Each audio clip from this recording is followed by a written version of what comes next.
Okay, we are here.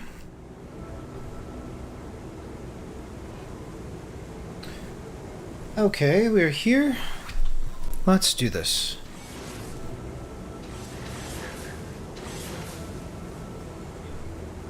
Okay. Boom. Got a cup of ice here. And a bit of tea. Uh-oh. There we go.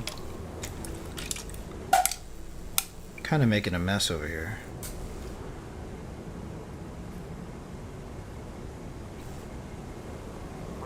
That looks good. I should have asked for no ice.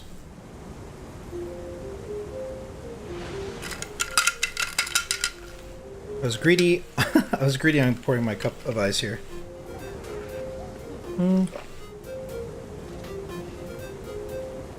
Boom. Oh, very bitter.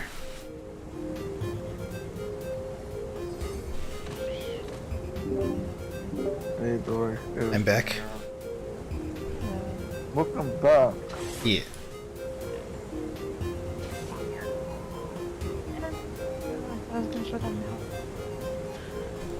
We're doing a mini HO2 train. Nice.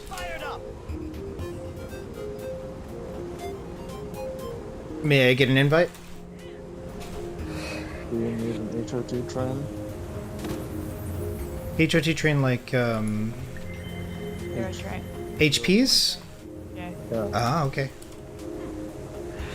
We're doing fine by ourselves. I already got the mark.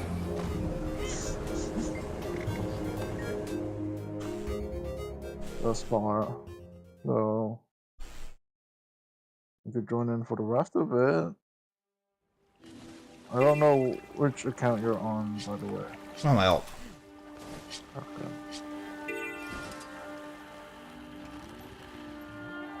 Yeah, fuck this noise. I see where we're going.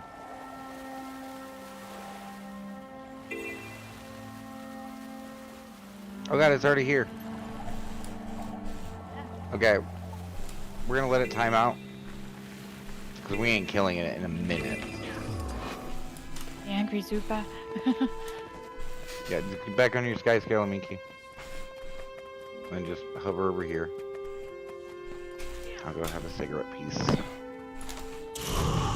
I got a Ooh, question airship about boat. horses. Yeah, you guys can go get airship cargoes and stuff like that for free loot. Why can't I pick this up? This one. Might be a mess. Turtle, What? send invite. No. The invite. I have super bitter tea.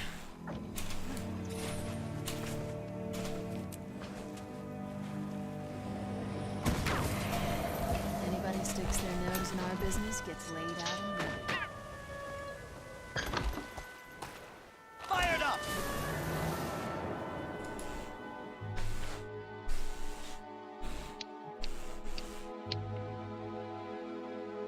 HP's in Verdant Brink. Yep. The hard one is the frogs. Frogs are We hard. already killed it. Easy. Yep, we already killed the frogs. They went down like a billion times. Yeah, I also went down a few times. Thursday, I'm like, what are you talking about? We all went down in that fight. Honestly, we owe it to our Pokemon. Well, my Pokemon are not the same as your Pokemon. I guess. By the technicality.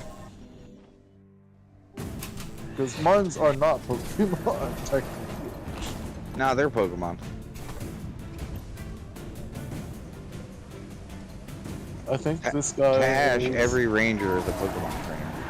Even a Necromancer is a Pokemon trainer. They're just Ghost Dark type. What about Elementals? Same thing. What about Mechanists? Even Mesmers are. Those are just Dittos and, you know, Mimes and, a little bit of, Alakazam. They're just psychic trainers. Mechanists are just... They just use robots. They don't even use animals.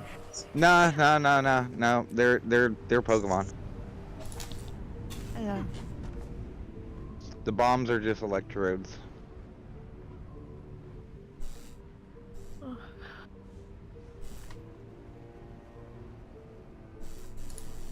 I have a Bella. Target destroyed. What's good? What Pokemon is Sketch? Houndoom. Damon, is that correct? Is Sketch a Houndoom? I mean, she acts like the Houndoom. Cause aren't they fiercely loyal too? Yeah, I guess. I'm not quite sure about that. Because I don't know Pokemon. Better get this to the rally point on the that double. well. Yes. Yeah. Boo, ba ba ba ba, ba ba ba ba.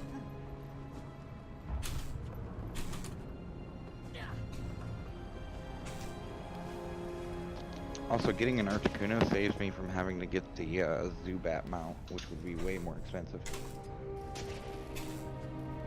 Beep, ba ba ba ba. Plus, now I have a legendary. I mean, let's be honest, it's one of the lame legendaries, but still Okay. legendary. Ad infinitum Good 3. legendary. Isn't Pikachu basically a pseudo? Aetherblade Secret Handshake Tutorial Book. Yeah. Dark Energy. Kind of. Magically let's go charged beat up a infusion, so plus 8. Fractal capacitor. Oh man, I barely noticed you. Hello. Nothing? This is my ranger. All my pets have weird or funny names. Oh, so I just realized what the joke was. Oh, shit. Why am I even finding it? There Alright, everyone gets healing. Everyone gets healing. Everyone gets lightning. Man, this was way better than... Remember when we faced this with, Rick Sanchez and, that Yeah. took forever, man. We fought this with two very big bruisers, where we didn't do enough damage to stop their healing, but they couldn't kill us. So we were literally fighting this thing for, what was it, like maybe 5 or 10 minutes, Turtle? Yeah. Like, it was ridiculous. It Almost had the didn't go time to down. run out. Yeah, it Well- almost. Oh yeah, it was the timer. Yeah, the timer was Didn't almost I out end before it up got up. having to come in to help? No, it's some rando. Yeah. No, the random didn't come in until we revived him. That was only after we killed the thing. No, they were in there for the last few moments. That's why we burnt it the last bit. Okay. So Okay. I can't remember. Am I putting this in Tempest? Tempest, but you don't have to worry about that yet. Okay. You're not swapping anything until we get there. Okay, this way.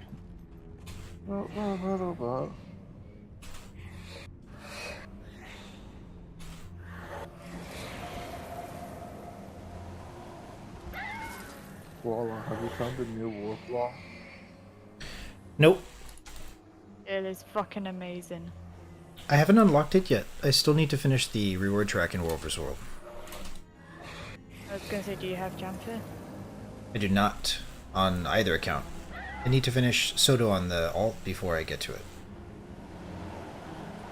How is it? World vs. World is slightly upgraded. Outside of World vs. World, its forward dash you can now use in the air. You also don't take full damage. Oh shit. Yeah, fully upgraded though, you can make it so you don't take fall damage. You also get spacebar as a secondary, like more I've got the vertical target. air hop. And honestly, just the way it feels, like Heart of Thorns, you know, like the Hero Point trains, when I run it with the train, people on the sky scale are behind me. Like by a lot. That's cool. It used to be unusable, kind of, or... Oh. Yeah. It was Yeah. literally the most useless ground mount, and now it's probably one of the best. If not the best. Like, I would say, you know, I understand Roller Beetle gets places quick, but you barely ever get to use a Roller Beetle. This is a mount where you can use it everywhere. It works so well in all situations. Like, I've said this to people multiple times. I've gone from one end of a map to the other end of the map, doing various jumps and leaps without using the sky scale. Just only on the Warclaw. And I've run Raptor races and sky scale races only using the Warclaw. That's pretty wild. Very versatile. It's not particularly super fast. I mean, speed-wise, it's faster than the Raptor, it's faster than the Jackal, it's faster than the Sky Scale. Yeah. The only one that is not faster is the Skimmer in water and the Roller Beetle. Roller Beetle and Griffin. And Griffin, yeah. But again, the Griffin's the fastest in the air, the Skimmer's the fastest in the water, and the Roller Beetle is the, is the Roller Beetle. It's a motorcycle. I also just realized that I don't think all of us have the air vents unlocked. I do not. Yeah, it's a pretty awesome upgrade. It really is. Yeah, I don't have it on the main or the alt.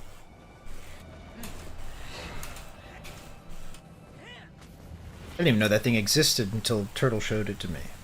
It's busted. It's so busted, but it's so good. Also, my ranger is the other character that has infinite gathering. The fish was just kind of stopped all the way back there, and I think it was the only one. Just up. Yeah, just up here. It's right up here. It's a commune one. I went to log. And now I'm no longer. I'm now behind, and I don't know where everyone went. South. Oh. There you go, Jules. Keep coming up.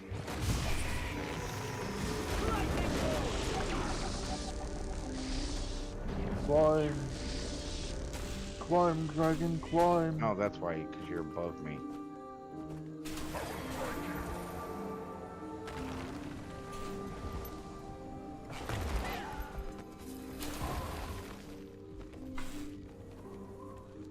I'm getting that point of interest. Miki. I wanted it. Help! Help! Nope. Nope. That's on you now. Okay? I told you not to, but you're like, no, I want it. I Actually, you just really, said a really want Miki. it. You just said a Miki. I know. You just But said you're that's- disapproving the Miki. You should have known though. Like, I wanted to. Okay. I'm why don't you going just to do wait and then you can teleport to me? that. That's what I'm going to do. Charged up. She still has a bad case of Nash brain. I will have Nash Brain for a while. I'm kind of like in overload mode at the minute.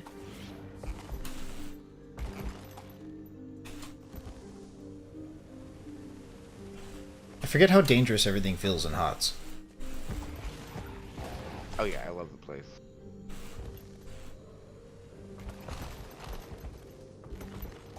God damn it.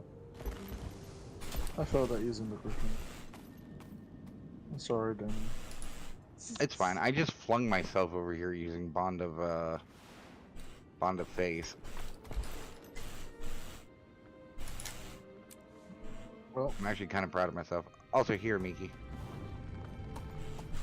Charged up. What's the plan?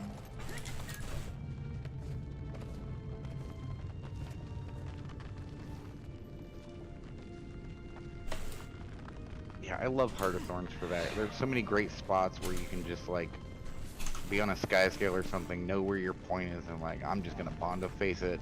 Whee! And just launch yourself like Yeah. hundreds and hundreds and hundreds of yards, and somehow make it. we're going to use this new cock wall. Okay, that should be all of them for this map. It is 11 after 11. Okay. What time is it? Okay. We'll get to see the frog playing the guitar. Huh? Frog playing guitar. Yeah, there's like a frog playing guitar. Yeah, it's for the one on the one quest that you do in this area. You're like meeting the different scouts, and there's just this dude chillaxing, Scouticon, just living life. I mean, look at him, he's happy. What would you sing if somebody was accompanying you with this song?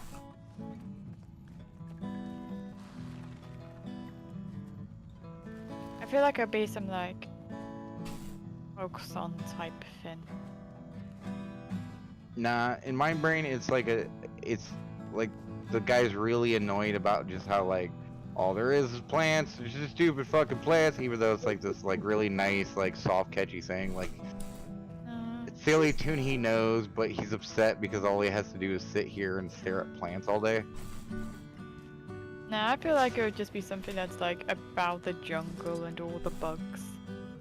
Yeah, that's what I said. But Like, he's happy. nothing but so- bugs, nothing but plants. Adventurers coming gliding down to me all day.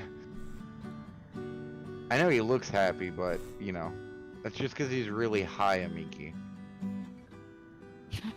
I mean, yeah, have you seen his eyes? He's probably really high. Well, no, remember we also learned the mushroom training from these guys. Yeah. This No, if scout you- is the guy they test new mushrooms on. I mean, you zoom in on his eyes enough, you can see red eyes. By the way, I got this dancing thing just a few days ago. Okay. That's like the third time you've brought it up. Yeah, but Walla doesn't know about it. Oh. It's just weird. You keep bringing it up like, I just Unless got you do, this a couple and days then ago. do call it out.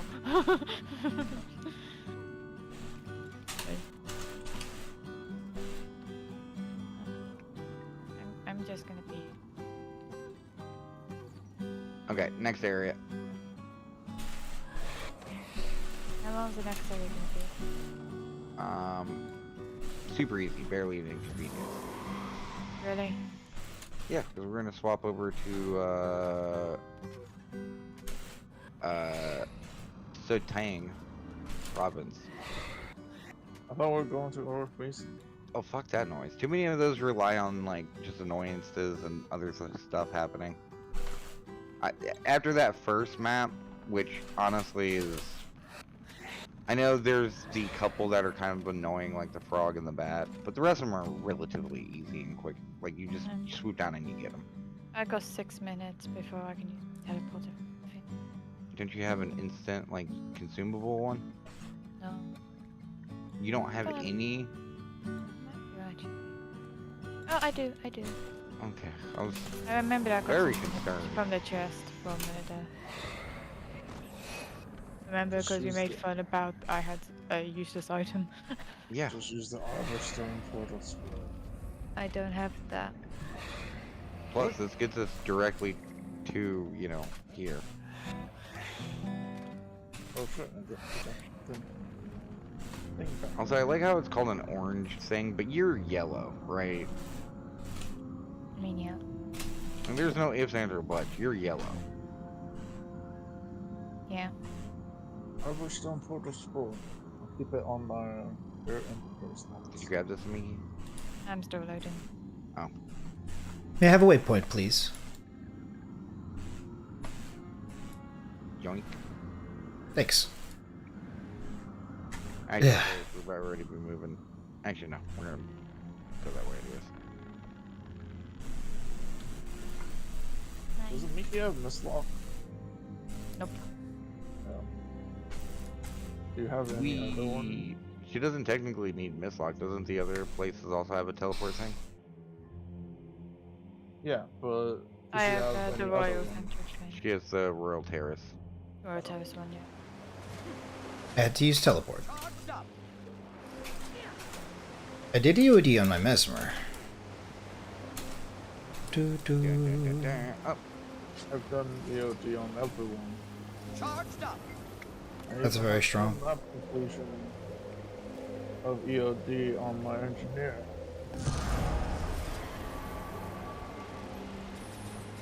I think I also have full map completion on fire. that and yeah, switching to end of Dragon's Mask means we have to face challenges like that. I'm sorry, that was infinitely easier. Welcome, trainee. For your last combat trial, please step into the designated exam area. You're on a zone too. Nice. Ah, new Pikachu. I need a Pokeball. Pikachu, Thunderbolt. Oh no. That was quick dash. Voila, you have Pikachu's to run. alerting. Do I have to run? Yes. Where are we going?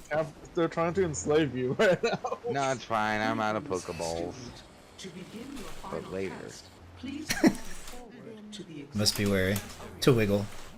I have to wiggle fast. Okay, this way. It's a commune one. Super easy, barely an inconvenience. I mean, it's an inconvenience and it's pretty.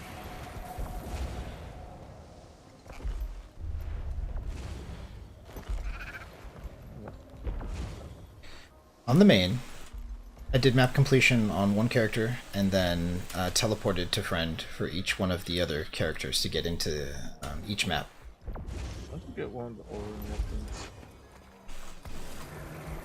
Yay, I'm here. Yeah. Charged up.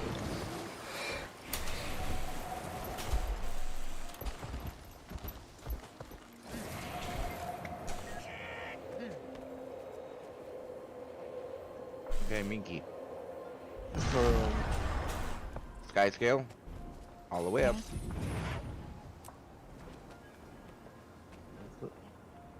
Okay. You see the direction I'm facing? Yeah. Okay, you're gonna be swapping over to the Griffin, Yeah. diving down, and then through that gate towards the water, and then you're gonna hook a left. Right, Towards the water. through rock gate. You see that gate right there? Oh, that gate. Okay. A massive gate right in front of us, right there. Sorry, you was looking towards the rock. Okay. I just got a jade runestone. Okay, you ready? Through the gate. Through the gate. Don't hit the bell. And then down I hit the towards the water. Damon, I landed in a tree. Okay, then towards the water. I'm gonna start again. Can you ride the water all the way to where the hero point is? I landed on the tree. Okay. Need one.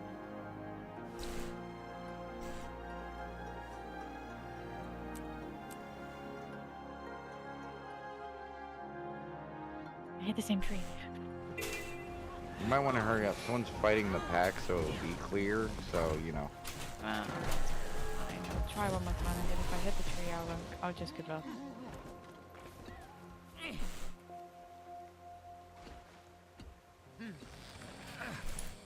But this one's a commune. Oh crap! I don't have a jade core yet. It's over, Anakin. I have not. Oh, That didn't last long. Miggy, just teleport to me. It's the dog statue. Just teleport to me. It's over, Anakin. Oh. I have the high ground. I can't teleport to you.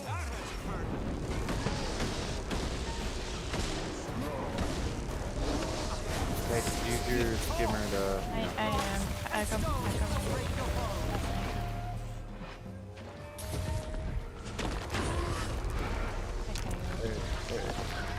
You don't really have catching. Do you think you would kill? What's that? It does better red have catching. If Is there a who no? met Ash? Maybe? I have to ask why the question. Yeah, that's a weird question. Now, do I think Ash might say or do something dumb around Darth Vader to, get killed? Probably. Do I think Vader would randomly just kill Ash just for existing? Probably not. Despite what you think, he's not technically a complete psychopath. Even when he choked and killed a lot of soldiers, a lot of times, especially like in the comics, they go and explain like, yeah, there was usually like some mind game or something at play. Like there was usually deep reason of why he did what he did. Not to say he didn't ever get pissed off and just straight up just kill a room full of soldiers. Mickey, did you get it? Yeah. Okay, then let's walk on.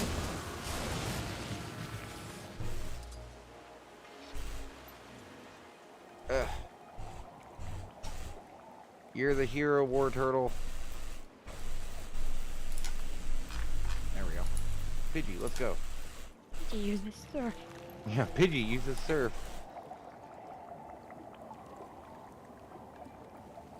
Actually, let's go the faster way. Yay! I'm about to finish Catalyst.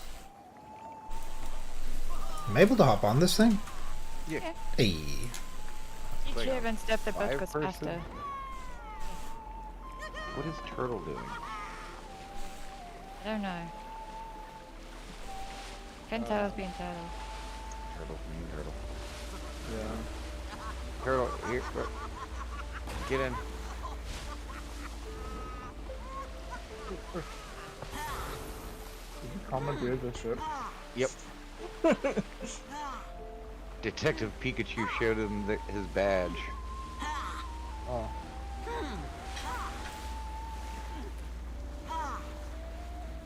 With everybody having such cool fashion, I feel so naked. Which is funny because I'm literally got like, the tribal tattoos on and not really much in the way of COVID. But you look like a Pikachu, so that's like extra points. I do look like a Pikachu.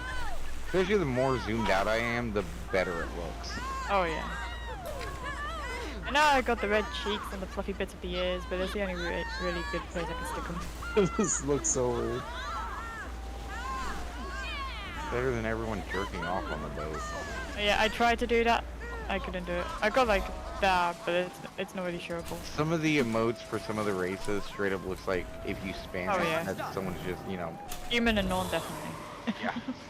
Human and Norn, yeah. And people discover that, and every time they're on your boat, they'll just sit there and spam it.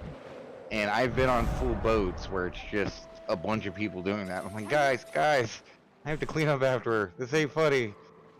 Say, ignore the fact that my ears don't show in the water. Oh, Amiki, press H, go to your hero menu, go to equipment, and hide your rebreather. Oh, is that protection my ears? Yay, my ears! Yep. Hey Damon, I have something to show you. What? I've got the target. I get what you're going for, but it's a jellyfish, not a mushroom. That's the closest to a car.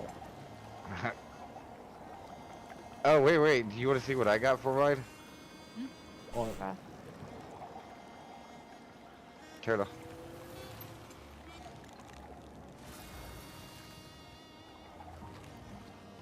Okay. Attack my target! Charged up! That's what I expected. I chose you. And I got my Earth Ring. I got Jeff. Oh, fuck's sake. Go away, Jeff. Jeff the Go shark. away. Go away, Jeff. Why did you name me Jeff Turtle? Where do you go? Okay, you go that way. Oh, I don't have my jade core anyways. Dang it.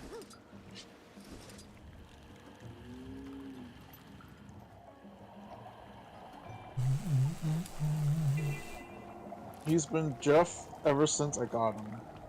Which You was, know like, we have several bins years. about Jeffs. I just finished Catalyst. Yay. Well, this was before I met you guys, so Jeff the Shark will remain Jeff the Shark. Set sail. We'll come back when the wind is right. I only need 50 more. Obviously, I have the sea turtle. How many more do you need, Miki? I don't know. I haven't bought any of this stuff. Did I buy the stuff? You know you can just click on... You know it's 250, right? No, I didn't know that. Yeah. I'm So on if one- you haven't I'm spent on- any... I'm on 168. Okay. Get down. Grab it. Wait, where am I going? Up. Grab that waypoint.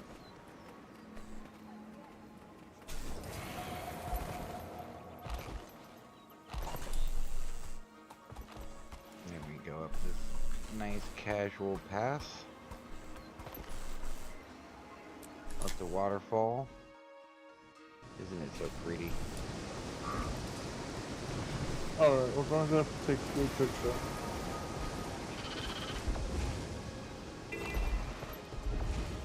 There's a rainbow down here. Do you want to take the picture next to the rainbow?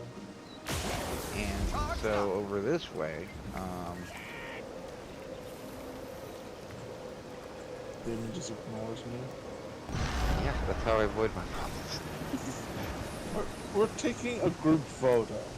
Okay, No, later. Okay, I want to get this done, Turtle. Okay, she needs to go to sleep, and you're trying to stop it for a picture. We can take a picture a different time. Yeah. Actually, you kind of decided about the group picture, and no one actually said that they wanted to do the group picture. Yeah.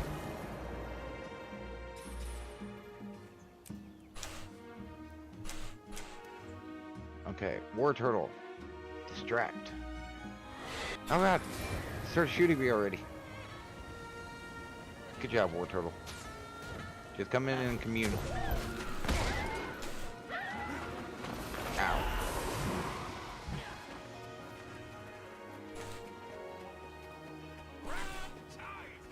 Ow, why do you guys want to stab me?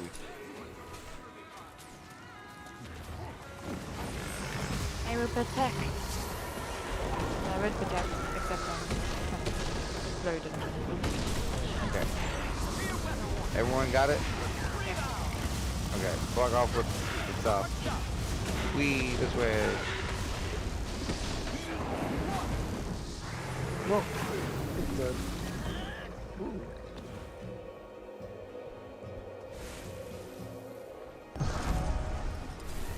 I'm going to space.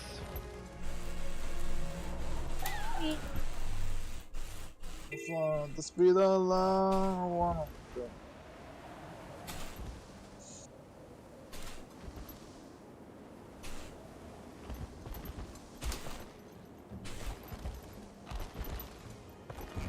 I'm fighting my brethren. That's weird. That's a Bulbasaur.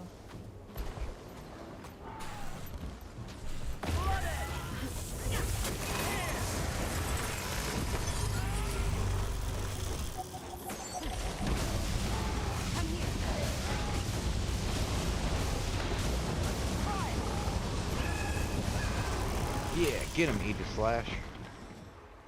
Charged up.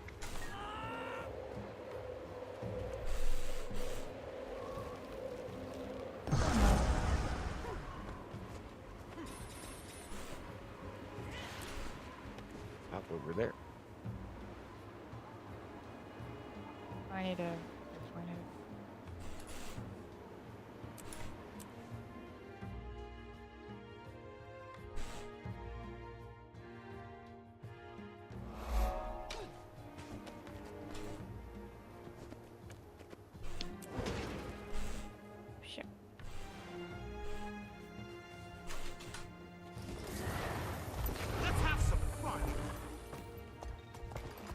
I'm gonna use this moment to pop over to Mistlock real quick and pick up a Jade Core, because I want one.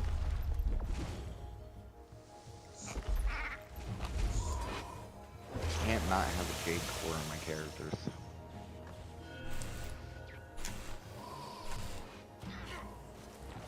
Thank you, Koala. Yeah. I just some shenanigans. Died. Turtle, tentacles. Yeah, 9 out of 9. Turtle shenanigans. Turtle shenanigans.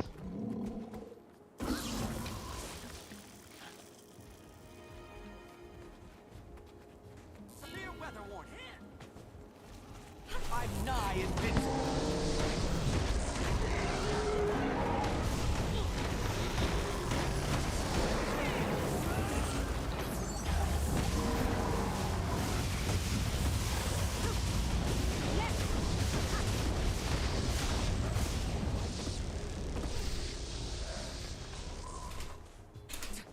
Yeah, let's beat up a horse. Or being up the horse over and over and over. Did you guys beat it up already? I thought you were there. I was in the Mistlock Sanctuary. I said I was getting a core. I arrived and they were already fought up. You Yeah. did specifically say that. Someone already triggered it. And I thought it was you, but apparently it wasn't. No, I thought you returned already. Nah. Wee. Yeah, that's all of them.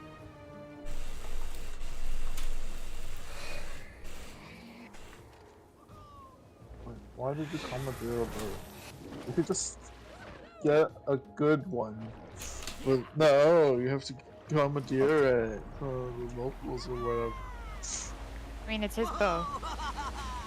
No, I took this one. I stole this one. No, Yeah. I borrowed it. That's how the Pokemon world works. Wait, Leviathan. I want You want what now? Huh? it. Leviathan. No. Go get your Leviathan if you really want it. Do you want me to stop to go? It's like you forgot that we just said like Amiki has to go soonish. And it's like, no, side quest. Side quests. I gotta go now.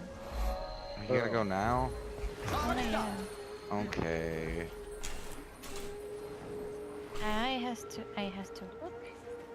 look the boxes.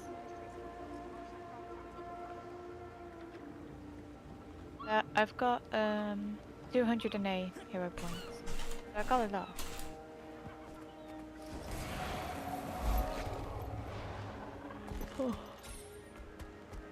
Charged up. We'll flee. I'm going to get the last 10 I need because I'm 10 away from getting it, so I'm gonna grab this one. I mean, Devin, you can always log into my account and get the rest if you want. I mean, I could. You could. I could, but, you know, there's always the chance that I might wake up super late tomorrow and you need something to do. No, because I'm not gonna be back too much later. So, We'll see. I'll be back probably by the time you wake up.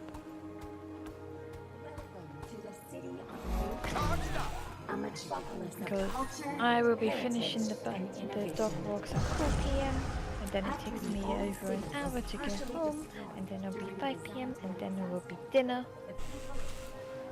And then I'll be done. Okay, we'll get some rest.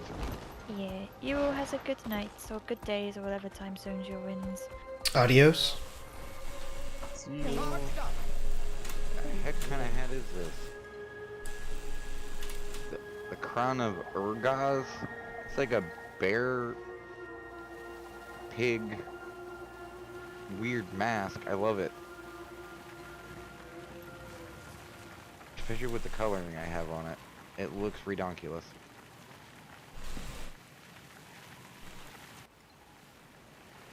I wish you could make the portal to certain properties. Okay, now I have to figure out what I'm doing. Yeah, what are you both on to now? Well, I gotta figure out how an Untamed works real quick so I can finish my build. Basically, you switch between you being strong and the pet being strong. When the pet is strong, it gets new abilities, and it's always going to be the same abilities, no matter what pet it is. Just what sucks about Untamed. But yeah, if you get buffed, you'll every single one of your weapons get like a special skill. Kind of like thieves and their reveal sneak attack thing.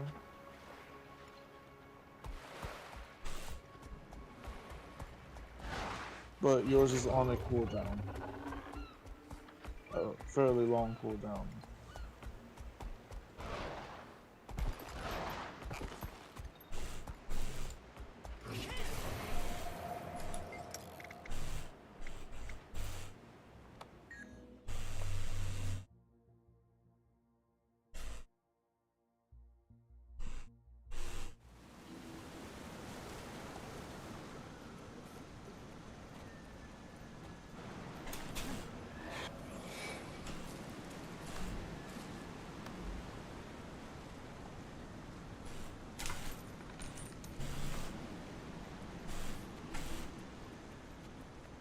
A part of me cannot believe that I'm actually like just following through with my fashion ambitions. The other part of me is like, man, I did not expect this to be twice as long as the original like set amount of grind.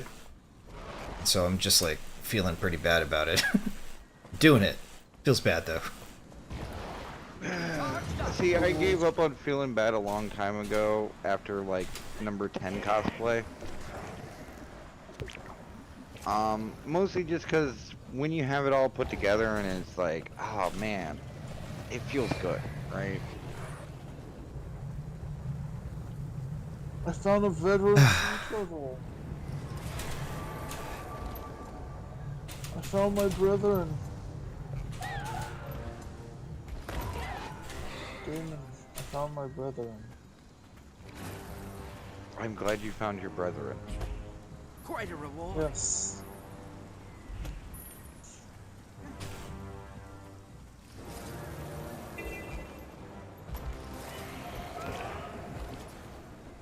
The Leviathan is gone. I missed my chance. I'm sorry, Turtle. There'll be other chances. Just No, there won't. That was it. That was the only one that ever existed. No. Sorry, Turtle. You are not the fun. What? Oh. Weirdo. We're there a little bit, okay.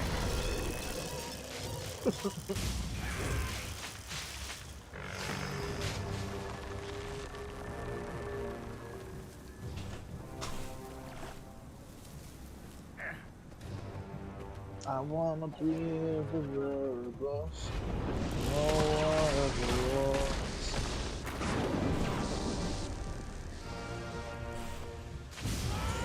I'm gonna look at this. 6 feet tall. Now it's increasing.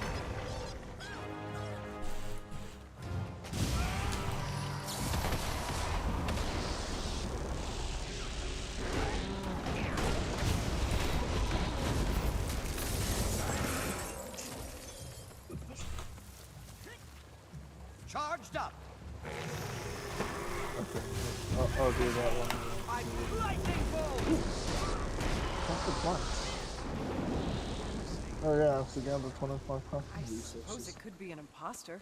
What? Defeat one event Someone in the Crystal pretending to be Desert. Balthazar? Defeat Pretending 10 to be enemies Lazarus? under enhancement effect. If that's not it, then it really is his greatness. Furious.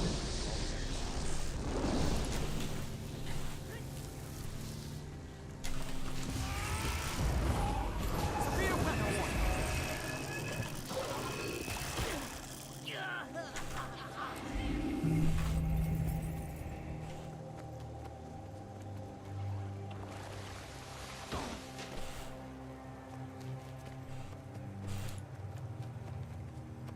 always think New Kining is like 2 different maps. Because it kind of does feel like 2 Quite a different reward. maps. But no, it's all in one map. How does it feel like 2 different maps? Well, you have the beginning portion. The endish portion with all the ruins and all that. Old Kynig, yes. Yeah. And it doesn't feel like it's the same. Well, here's the thing, Turtle. They could have given us just a full Old Kynig map. But here's the thing. It would be boring. I'm hemorrhaging. And kind of empty. So they had to stick, you know, a piece of Old Kyning somewhere, and they did get a little bit also in the Ecobald Wilds map a little bit. But, you know, I think design-wise, it's spot on. Like, it shows that, like, here goes what it used to be. This is what it is. Like, 'cause I understand they lost a lot when, you know, shit went down, but I mean, just looking at New Kyning City now, like, oof.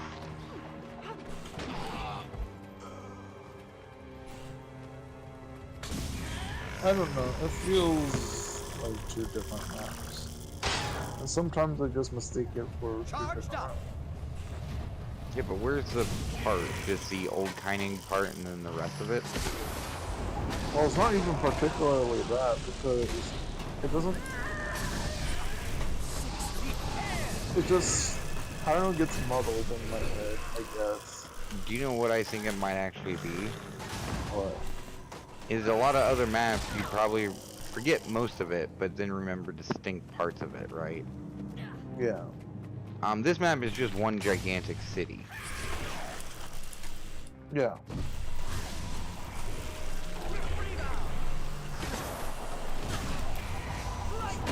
It's the largest city that we've ever had. I mean, yeah, by a lot. Yeah. Even if you look at like the major city maps, they're not as big as this map. Yeah.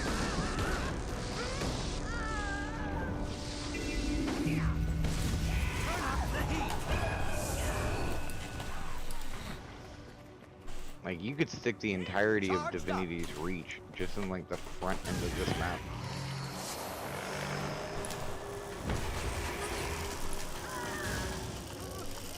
A lot also happens on that map.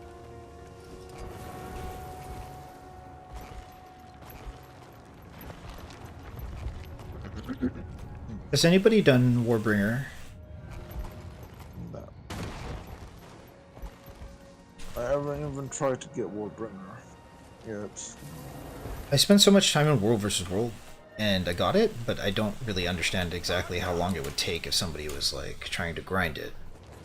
I'm debating getting it on my alt. Doesn't it take like 6 months? See you later, turtle. Oh, I'm just gonna go use the restroom. Alright. Be right back.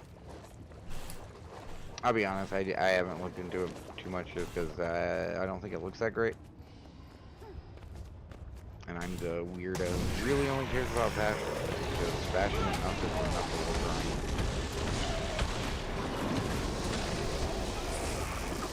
I bet that there's a certain look that would go great with it, but it does just look like a very bulky Dorito.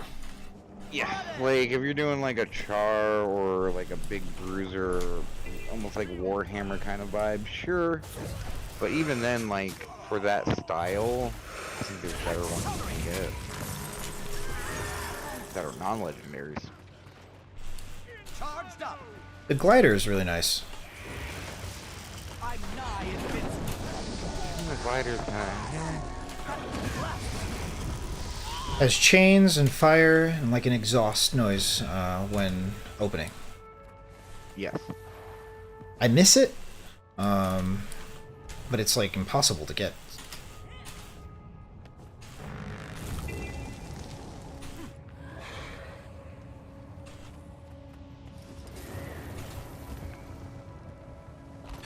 What are you working on right now? I'm figuring out my build.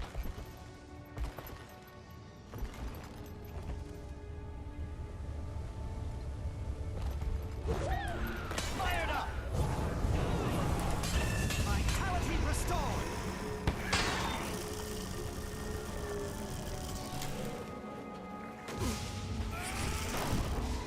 Infuriate! What?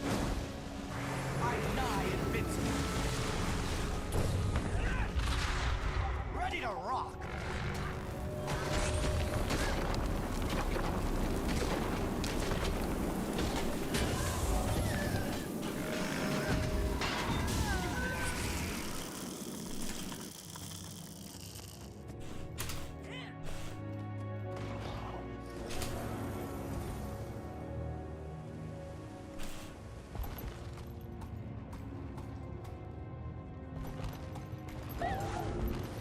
Can I help you? Yeah, I'm blinded by grind. I need Ad Infinitum, Aurora, Nevermore, and Envoy's armor. And then I'm debating Warbringer. Because what is this game right now? I haven't even done Soto on the alt, and I haven't done Janther at all.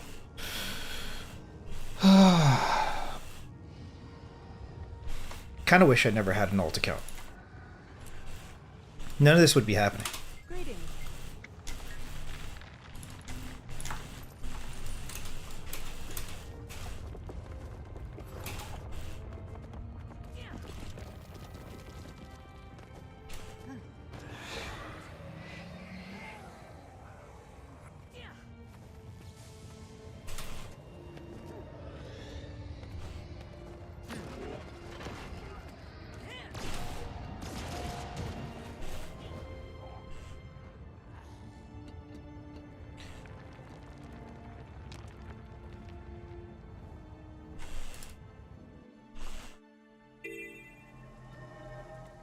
I wonder what the most time-gated achievement in the game is.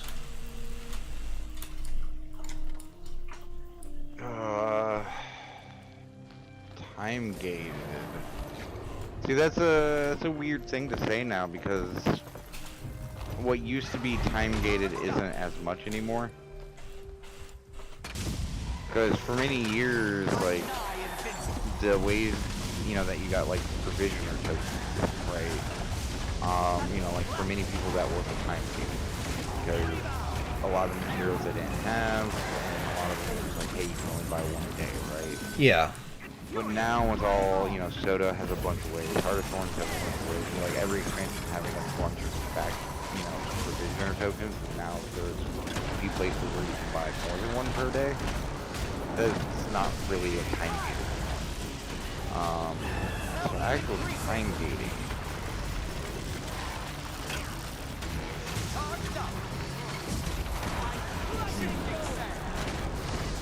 The kind of underlying sentiment behind the question is that I'm doing Wayfarer's Henge, and the Druid Stones take like a minimum amount of time to acquire.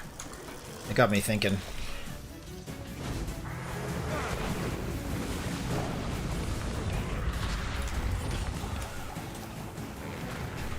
So it's a minimum of 15 days to get all the Druid Stones required to do Wayfarer's Henge. There's got to be a tier list of most grindy achievements in the game. I also did the Provisioner's Tokens the hard way. But at first, there was some sort of glitch or some sort of like cheese, where you can just like buy them all at once or something like this. I forget who told me about it. They were super excited. At a certain point, there was a way where like people were just like you could. I think it was like you could click up on it, and it even though it said you could only buy one per day, if you clicked up and bought 10, you would buy 10. Something like that happened, yeah. Somebody was super excited and told me that they'd finished an achievement because of it. I was like, no, I'm doing it the hard way. I'm back. Welcome back. I was thinking of like the most funniest twist in Denver Wilds. What happens if like there's this like one scene where we just see a bunch of dead bodies and Snarl Goldclaw is one of them? Like, wait, that's Snarl Goldclaw? Man, could you imagine if they off-screen Snargle Goldclaw like that? People would riot. Yeah, I was like, I know he was kind of a creep, but he didn't deserve this. I mean, I would like to say he's not a creep, but it is weird that you go around the world finding random people and then write a whole bunch of fanfic about them. Like, even if after the fact, so you give it to the person, they're like, "Oh, that's cute." I mean, you know, it's a little weird that you're doing it without permission.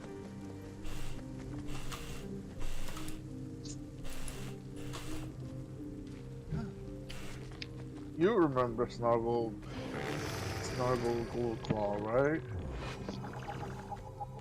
You talking to me? Yeah. I don't know that. He's the guy who wrote the Lock and Logan fanfiction. Destiny's Pledge. Have you heard about Logan and Whitlock fanfiction? I have not. I do consider the bromance to be very strong. Also, just for reference, I've never played Guild Wars 1, so there's a lot of stuff that I missed out on. It's not Guild Wars 1, it was in the Ice Cream Saga. Yeah. Oh. It actually technically started before Icebreed Saga. Yeah.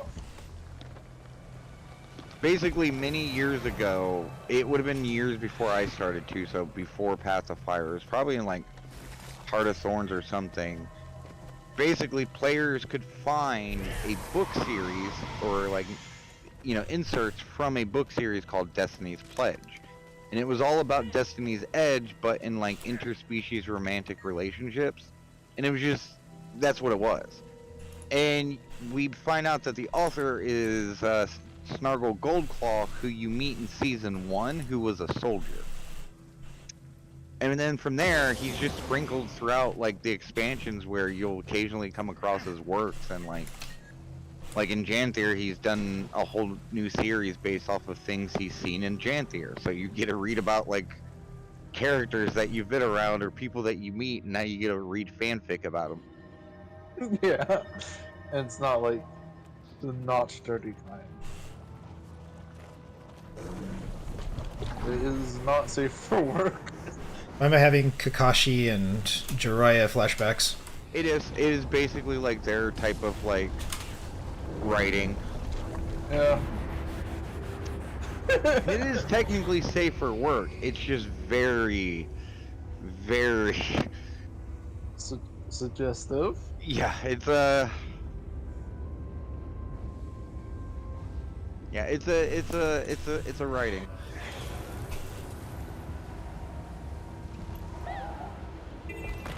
I don't want to spoil anything, but I kind of also want to go shit. Like, Nah. it's like, it's lore that you don't need to know, but You also need to know it. it exists. Nah, you need to know it. To fully get the story, you gotta You gotta read the fanfic. Yep. I'm so incompetent regarding cosplay and otherwise just lore for Guild Wars in comparison to you both. Oh, we just figured out that this was funny. To be fair, I'm just a lore junkie. This has nothing to do with our desire for more. Which sounds bad, and it probably is bad, but still.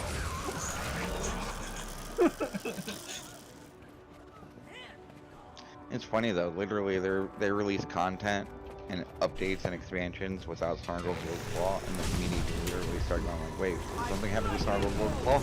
Did he die behind the scenes? What's going on with it? And then so the developers have to release more. They even literally shoved him in Icebreed Saga, like right at the main area so everyone could see him. Like, he's alive! Yep. And then I was just thinking Snargle Goldclaw just randomly amongst the dead bodies, like, wait, is it Snargle Goldclaw? No one's really sure. Because it never deliberately mentions it, but then you don't see him in like the dragon anymore. Or not in the dragon. Ice Fruit Saga anymore. It's like, no, he didn't deserve it. And then everyone starts panicking.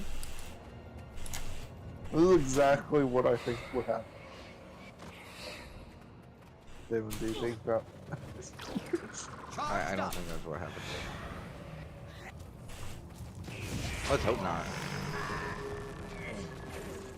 Now you're mine.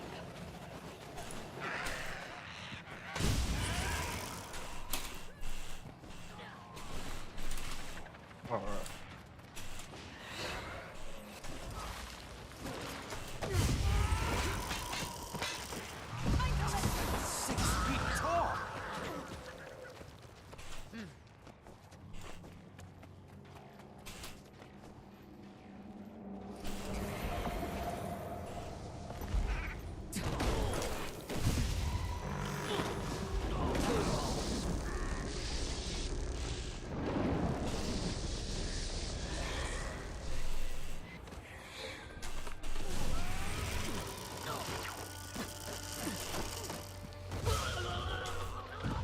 Yeah, since yesterday I saw like a thing online. Who would win, Clem or an orc? Who? From Warhammer. The orc. Warhammer. Okay, but okay, Clem. the orc. Who's that? Clem from Warframe. Say the name again. Charged up. Clem. You know, the effective Grenier clone. It's also a joke amongst the community. His name was Carl. Oh, the defective one. Oh. I mean, an orc, obviously. Even a proper Grenier would probably struggle against an orc from Warhammer.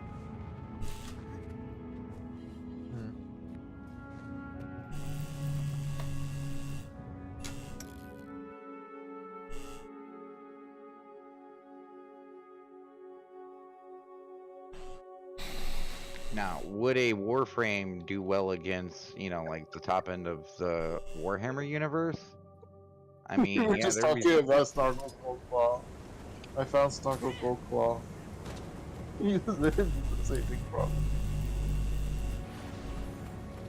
See what happens. See what happens, Turtle. This is your fault.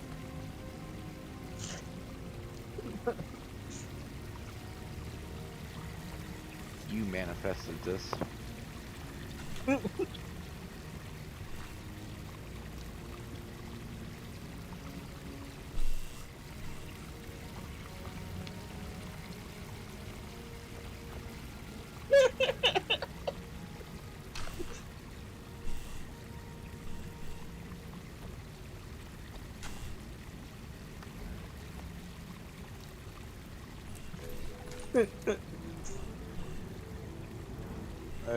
Koala, do you want to come see Snargle Goldclaw? Yeah. Let me use the bathroom. I'll be right back. Let's kick a Mickey.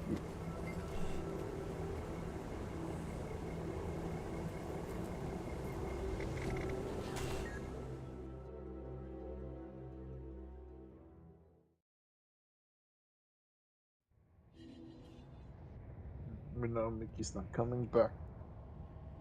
For now.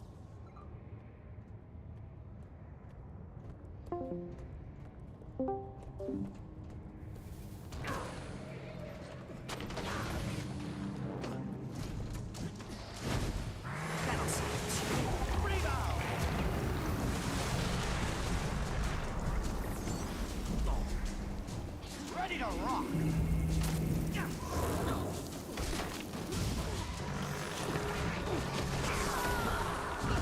Charged up. Infuriate.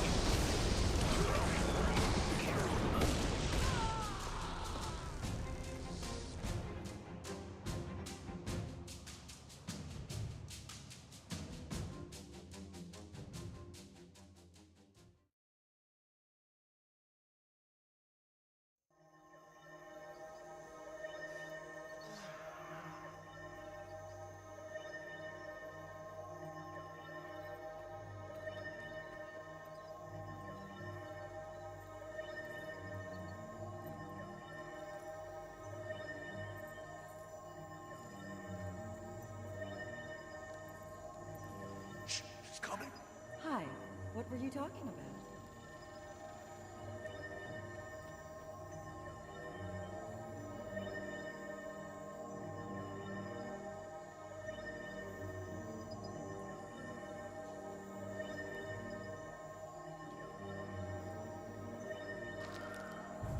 Live, my puppet.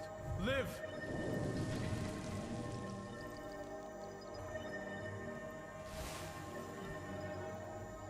Hey, you. Doing okay? I get the feeling I make you uncomfortable. Who? Us? No, never. Okay then. I'll be over there if you need me.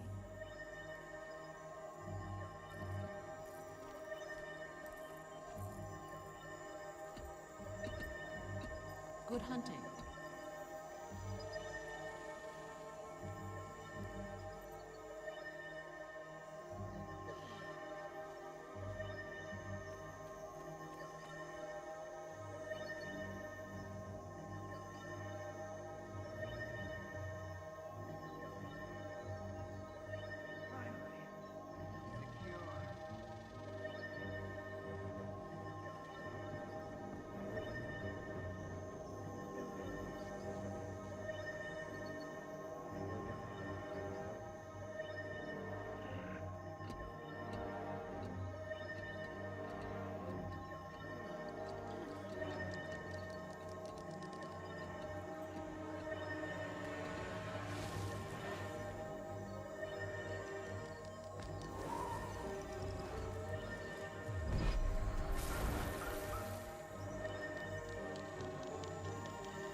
She's coming.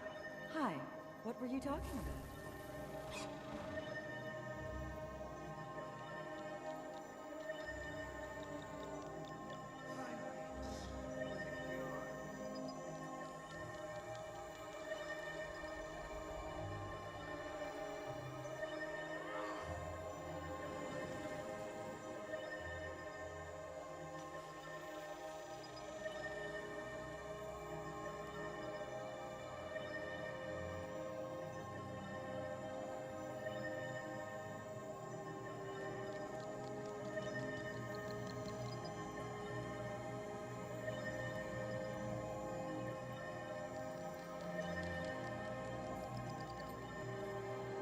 Hey, you.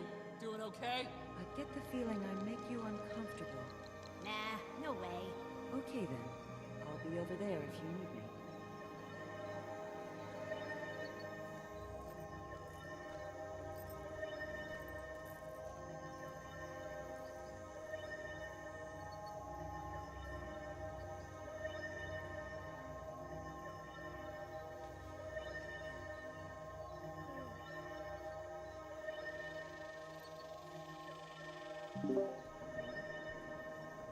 Welcome back.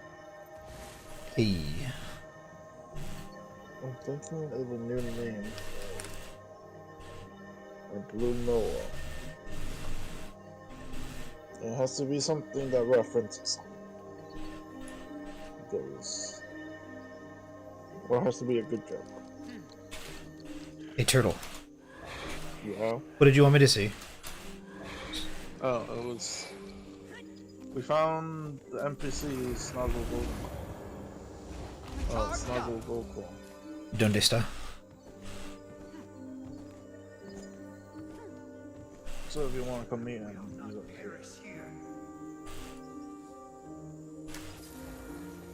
Saiton. TPing.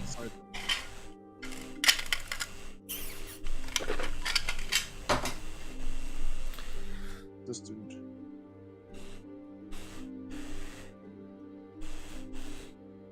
We gotta cut the scene, Goldclaw. It's frivolous filler. It is crucial to the structure of the chapter. I never shown you my pet names. Have I? There was a glint in Rogan's eyes. It happened in an instant, then vanished. Heart His pets are all Gridlock named glanced after away meekly. Pokemon. Rogan approached and ever so gently guided the Char's face so their eyes met. Brimstone, if you're gonna stare, then stare, yada yada. I'm falling asleep here. Get to the good stuff. That is the build-up. You cannot achieve a climax without rising action. Wow. You write smut, Goldclaw. I read Yep, you get to on meet him for a himself. little something on a lonely night, not for a goddamn character study. Doesn't really appear anywhere else in the expansion, but Right. here he is. Interact. Sure, good sir. And you are a soulless parasite upon art. Now I've had enough of your argle-bargle snargle. You want creative control, go independent. But as long as Kippo and Monroe is publishing, I decide what's crucial. It's pretty accurate. Creative control.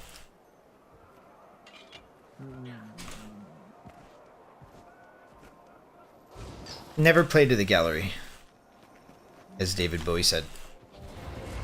But also, gotta keep the lights on, eh?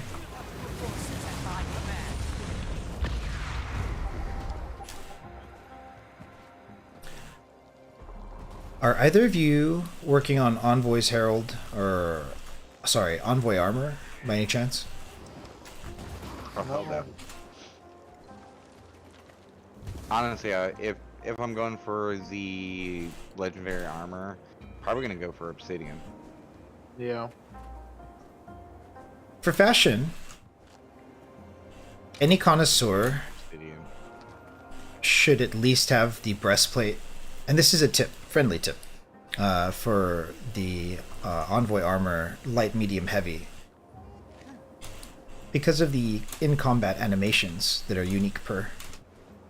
It's like insane to have them. Every time you like bring out your weapons, it spawns like a wing animation. One is a red dragon, the other's a crystal wing, and the last one is what is the last one? Oh, the last one is like some sort of like celestial wing. With two wings, or three wings, one dragon, one fractal, and one celestial. Yeah, I don't need that for any of my fashion. Alright, it's now Superman. I guess if you only stay in the cosplay niche, it's probably not necessary. But in terms of prestige item, right? All you need is 75 KP or LI in order to get the full set. It's very strong. Alright, time to show off my pet names. This is Superman now. I chose you. And originally named it Gershwin, so I think nobody's gonna get Gershwin or understand why it's called Gershwin. Do you even understand why it's called Gershwin? I don't know enough about Gershwin outside of Rhapsody in Blue. Probably would go over my head. That's why. It's a blue moa, so Rhapsody in Blue, Gershwin, you know. Ha ha ha ha ha ha ha ha. So Snow is in snow, because it's a white moa. Okay, wait. You have a deep dive joke with Gershwick, but you name the white one Sir Snowington Snow? Yeah. What? How is that balanced? Because it's funny. Sir Snowington Snow is funny? Yeah. Like, it's the fanciest of all the snowballs. Huh? I don't get it. This one's just named Floyd. As the pink moa. See, honestly, that one's better. Like, Pink Floyd, like, that one's, it's solid. Sir Snowington Snow does not compare to Pink Floyd. Do both of you like Pink Floyd? Eh, there's some songs I could do without. I respect them, but I've never really listened to their music besides Shine On, Everyone will get You Crazy Diamond.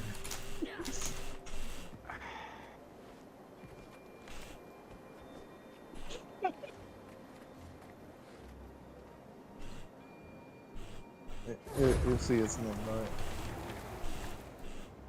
See, but now you're making the connection of snow to white to, you know.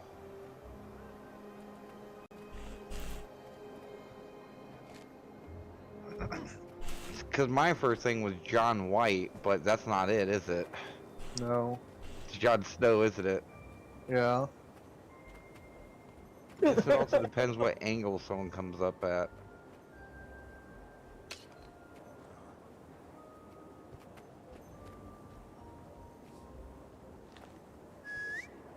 Then should I name it Snow? I don't know. So it's Snow White? I feel like you're devolving at this point. Yeah.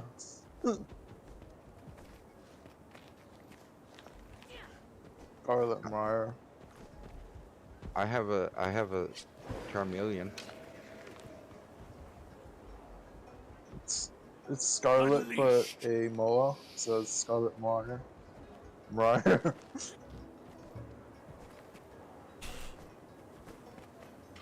There's a Care Bear. There's a Naked Bear. Oh, put some clothes on it. There's Smokey the Bear. Why is that one Smokey the Bear? I guess it's a black bear. Isn't Smokey the Bear a brown bear? I thought Smokey the Bear was a black bear. I mean, he's colored brown, isn't he? Smokey Bear. He is a brown bear, but what type of bear is he? He is American black bear. Yeah, Snargle is scuffed. But is brown as shit. Snargle. The American black bear is. No, American black bear is black, but Smokey the Brown is clearly brown. Snargle's outfit clips through their hair. This is blasphemous. This is Cola because Coca-Cola, but I also spelled it wrong because I don't want to get copyrighted.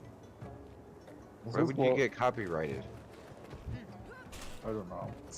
I just thought. I feel like people don't understand how copyright works. This is Wartech. The Soldier Bear.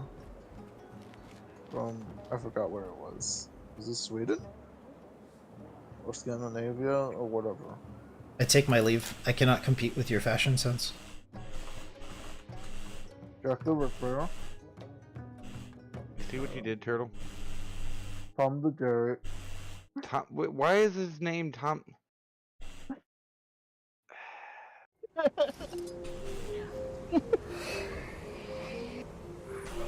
And I'm leaving just because I can't take any more of the names. I just have This one now would I look on it. Goodbye.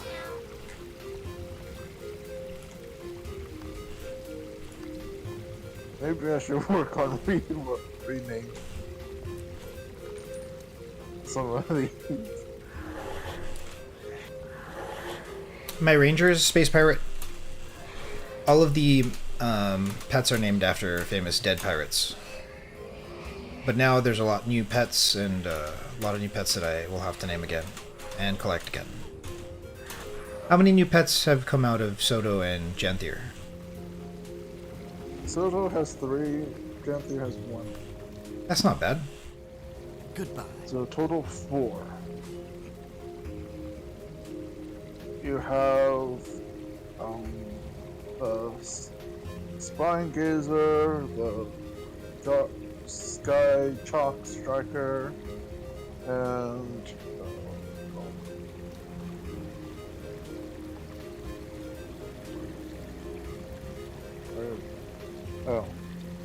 the Aether Hunter from Soto.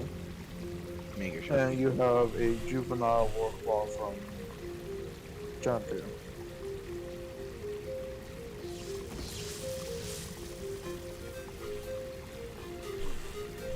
Did you catch that?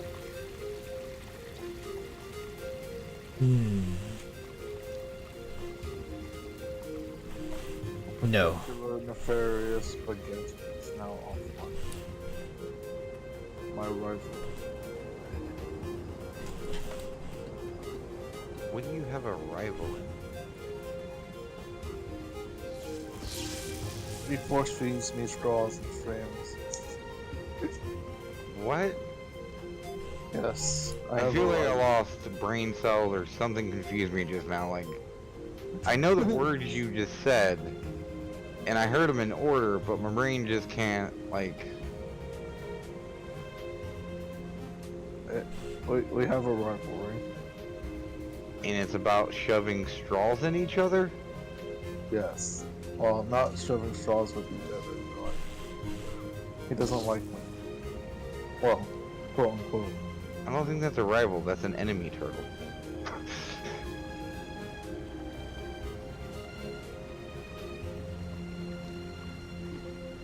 He's nefarious baguette on the way.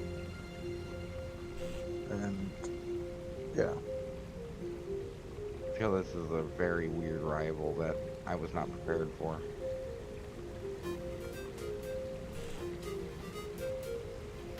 Okay, my nemesis.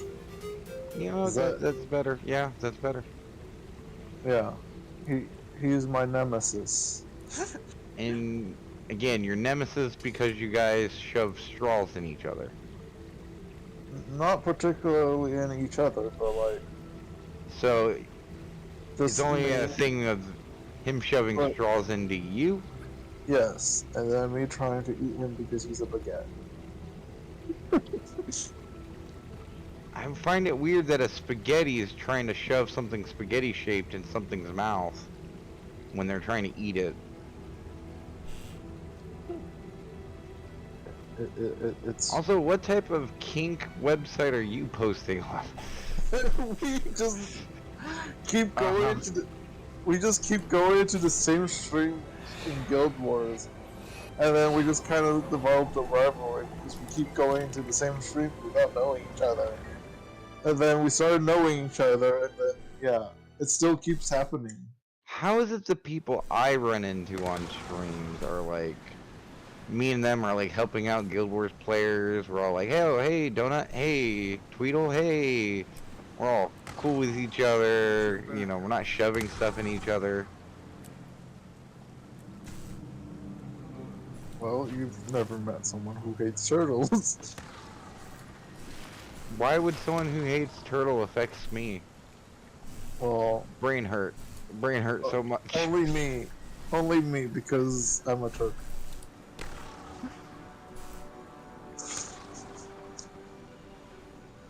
Turtle things. Turtle Yeah. things. Yeah. Brain hurt. Send help. Instructions unclear. What? Hey, Yeah? do you both have the CM titles from Fractals? No. Would you ever want to do them? I've never Maybe. even tried to see them yet. Even though I could do tier 4 fractals. I don't even have all the tier 4 fractals unlocked. I'm not even out of tier 1 fractals. Yeah. Really? If you ever want to do fractals, I'd be happy to do them. I've spent a exuberant amount of time doing them as part of my fashion goals. The Celestial Infusion costs 90 of the CM markers. Upon completion of 1 CM, you get 1 marker. So to turn all of my characters purple, which is 9 of them on the main, I need whatever, that many of those markers. I have obtained like 4 or 5 of them, but I still want to fill out the rest of the cast, so I want to get back into CMs. CMs are hard, and if you don't have the title, the groups that are competent won't let you in to join them and get it, you know, every day or whatever. Well, first of all, there are new fractals. And new CMs for those fractals. Yeah. Unless I'm missing something, there's 5 of them. Second of all, people don't really care anymore. As long as you can prove that you're competent, they generally won't care. I have not found that to be the case, but then again, I haven't tried to join the groups. Yeah. Usually they kick you if you don't have some sort of way of KP proving that, or the title, that you've done it. People still do that for raids. People don't really do that for CM. No, it can happen. I've heard about it. I would say that the shift is starting to go the opposite way, where especially even raids, even raiders have chilled out a little bit since they've introduced, like, you know, the training raids. But some fractal groups, it's just, yeah, they will literally ask for proof and all this craziness. And the worst part is, some of them, it's like, you know, if you want more players that are competent, why don't you help them ascend? Why don't you, you know, guide them through and stuff? But they just don't want to. But again, there is a shift to more and more people doing, like, hey, let's be casual about the low end stuff, and 2, let's help these people so they can get to the high end stuff. So I just posted in party. Those are the 2. I just checked LFG, and T4s had 2 CM groups with the gating of NA and KE. I don't know what those titles are, but without those titles, the groups that host specifically CMs and T4s won't let you in. I could be wrong, and like, I'd love to be proven wrong. But the reason for this is because, much like raids, the CM fractals becomes the baby raid, and if one player is like off, they'll kill the group. And so that's why raids can be a bit like tenacious, and CMs now should probably be tenacious, but I haven't done them for a long time, so I don't know if things have changed. No, challenge modes, especially, like, yeah, there will be those gators, but the thing is like, the groups that don't gate and have competent enough players to help people who may not necessarily be 100%, you know, good to go, those groups, like, get filled so quickly that they're kind of hard to get into unless you know prior that they're running it. Like, there's a few streamers and stuff like that who will do challenge mode or some of the harder content on stream with, like, you know, like 80 to 90% of their group being like giga chads. So, like, even if those 1 or 2 people, like, necessarily screw up a little bit, you know, they can still kind of eke it out. As long as a player has 20k benchmark on whatever DPS role they're playing, I can carry them through Fractal Observatory and Nightmare, because those are the ones that I did, you know, before my break. The 3 that have come out since, I don't have real, like, bearing on what the mechanics or the failsafes are.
Also, hilariously enough, just overall, Guild Wars 2 has seen a shift in the community because we've gotten a lot of Final Fantasy and WoW players coming in.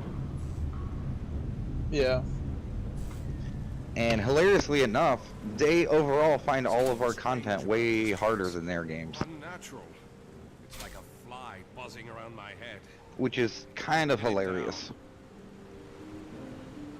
What I heard from a pretty elite raider is that the raiding community is still very small, if not it's shrinking, which is strange to me, but yeah.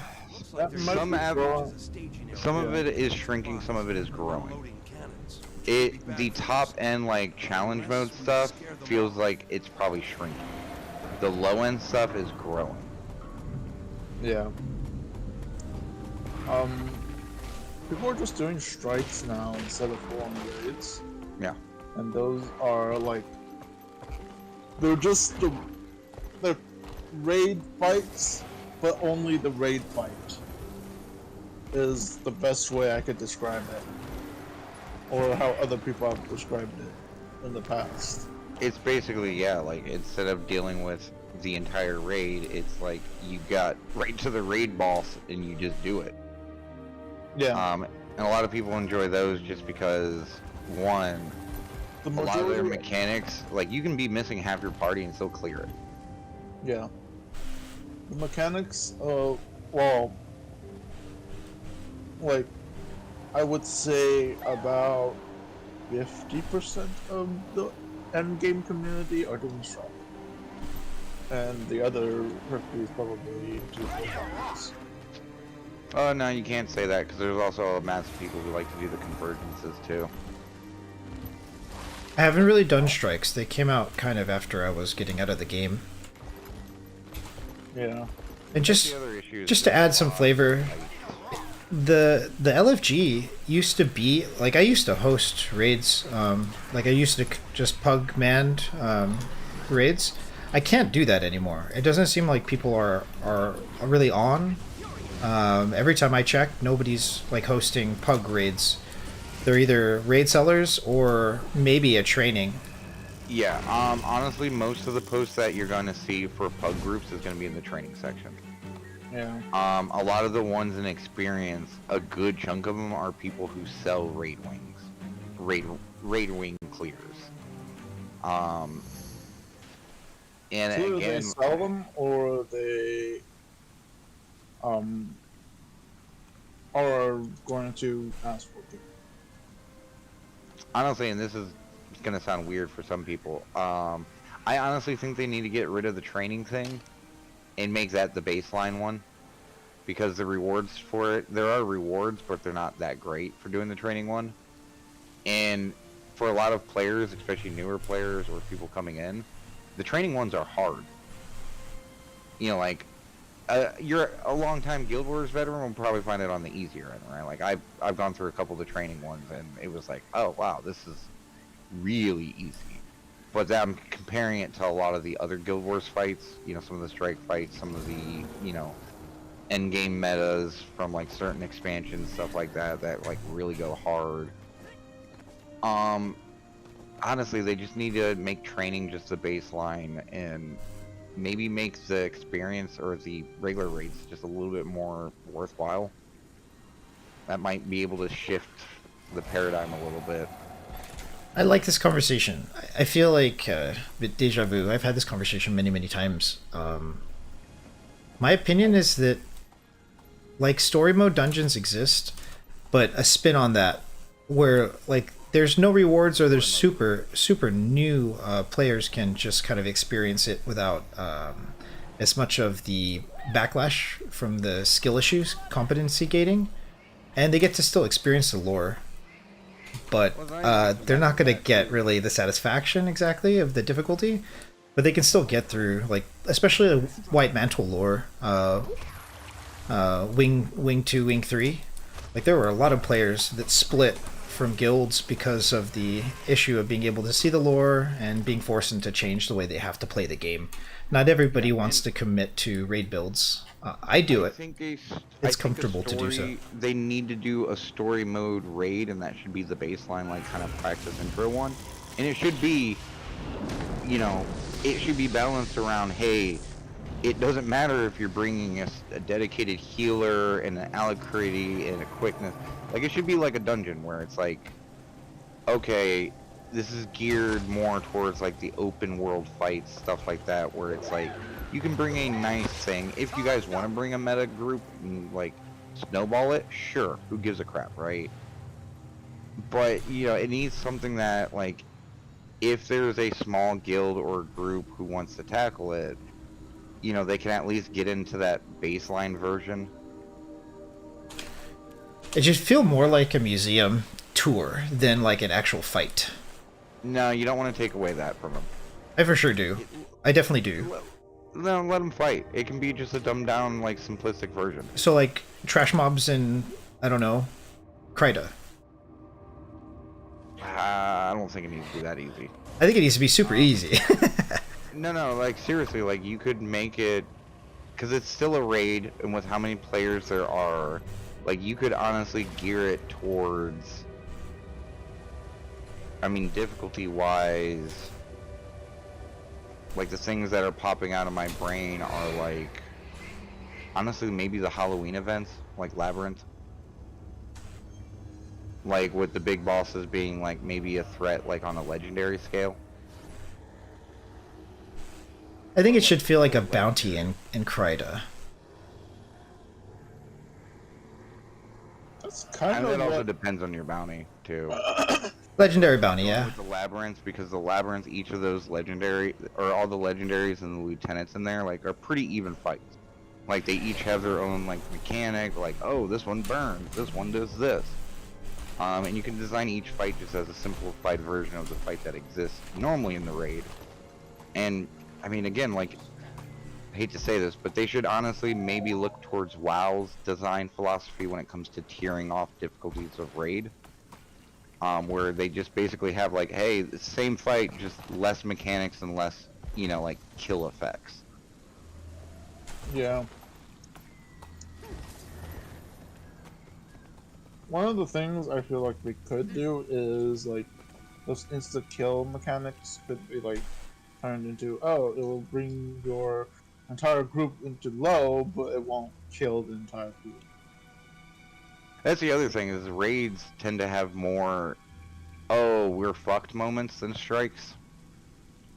Strikes have a lot of wiggle room, and since it's more designed for, like, just a group of 10 whatever, you know, it seems, it's not, I wouldn't say it's necessarily outright easier, because some of the strikes, you're doing a lot of stuff. You're fighting while also paying attention to mechanics. Also, you know, there's something that you individually might have to do, like, you get targeted with something, you gotta move it over to drop it off, or, you know, drop it on someone, or group up, you know, baseline raid mechanics. But the, you know, like, again, from going from strikes to raids, it's like, in a strike, a lot of those things, if someone messes up, the whole team can still continue. But in raids, a lot of it, it's like, oh, someone fucked up, we're doomed. That's the other thing, like, raids, a couple of members go down, it snowballs down real fast. Strike missions, I mean, I've been in a strike mission where it's been me for, like, the last 25%, and I've killed the boss. Because I knew the mechanics, I could, you know, take care of everything on my own. Quote unquote doom. If raids are no harder than a hero point and HOTS, and the whole group can see the story, I think the community would be overjoyed. I mean, yeah, that's kind of where the level where they need to be. And then there's the story version, and then the normal version. Like, just wipe mechanics, or like, oh shit, this one person can fuck up and screw everyone up.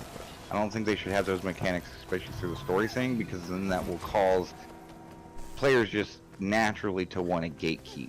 Everything should be the same, but the damage won't, like, in cap, and it's just like the tiers and fractals designate the same thing. You know, you don't end up losing, like, your whole health bar from, like, you don't lose 20k health in 3 seconds because of some mechanic in a tier 4 you know, kind of situation.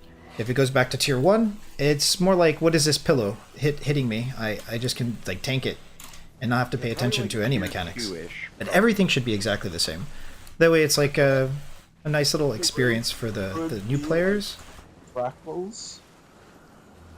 They're trying to make it feel like the raids are kind of like the fractals, where you could go through tiers and then learn the mechanics over time, so that when I mean, you go to that's like tier 4, you get full raid and all the mechanics. I always think more about the handicapped players, because there's some players that it's never a skill issue. They're just handicapped and they want to experience like the lore, and it sucks that like they have to pay, you know, to experience that or whatever.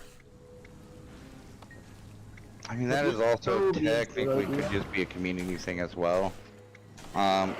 Surprisingly enough, I know a bunch of people that if there were handicapped people, they would definitely be able to like squeeze people in. Though, again, that also shouldn't be the community's, you know, sole responsibility, but because then there's also the technically the response from players, and and it's technically not a valid one, but I understand it from their point of view, is that person could also just go watch a video of it.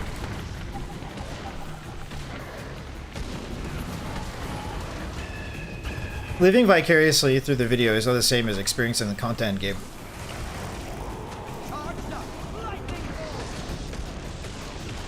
Well, then on that point, it should probably be not necessarily a walk through the park. Probably should be like a strike where if you have like a couple decent players, they can carry the group.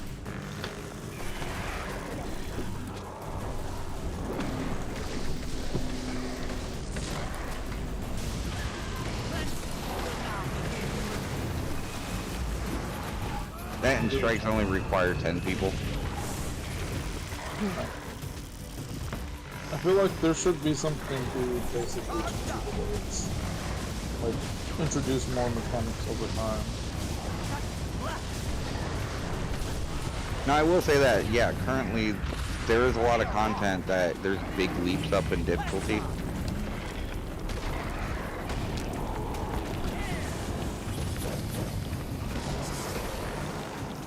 And I hate to say it, but they need to go back and update their dungeons.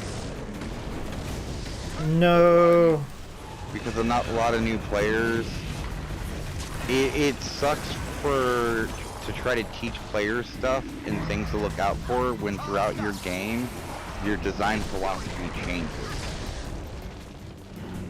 Like trying to tell new players, hey guys, don't worry, in later bosses there are hardline telegraphs for attacks, but the core dungeons don't have that. I know they have telegraphs, but new players, like, they want to see the big line on the ground.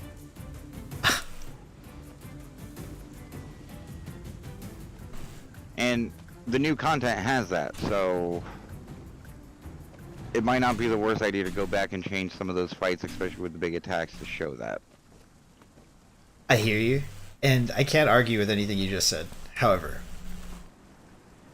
like, old games were hard. Retro games were hard because there's no, like, continue, and, like, it creates an incredible skill issue and a high skill ceiling.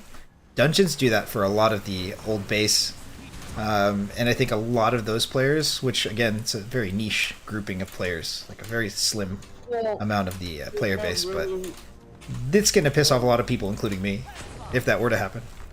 See, that's the thing, though, is dungeons as a baseline are either ridiculously easy or extremely hard. There seems to be no middle ground with the player base.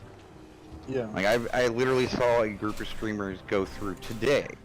It was a 3-man group going through the baseline story Ascalonian catacombs. Now, when I first started playing, I basically soloed that entire dungeon myself, on level. And I know I'm not, like, such an outlier, because I've seen plenty of people go in with, like, 2-man teams, solo, stuff like that, and still come out on the other end. But there are still a lot of players who go in there, and every fight, everyone gets wiped. And there's multiple wipes in every fight. And these guys are level 80. Have you seen the world record website for dungeons? No. Right. There's a world record website. I don't remember the name of it, but it shows single player parsing with, like, you know, different world record caveats, like consumables or not consumables. I don't know what the categories are, but there's 3 categories for speed clears. Like, the way that they can be done has a sophistication, a nuance, and an elegance. And that's why it's offensive to hear this line of thinking. However, you're right. Like, it hits hard, and it doesn't telegraph, like, loopy. Just lupicus. Like, get what? Wait, what is happening? Why am I dead? Like, if we're just talking core, if you go into a dungeon as a guardian or a necromancer as an engineer or even maybe a ranger, depending, maybe warrior, compared to the rest of the classes, that's going to be a very different experience.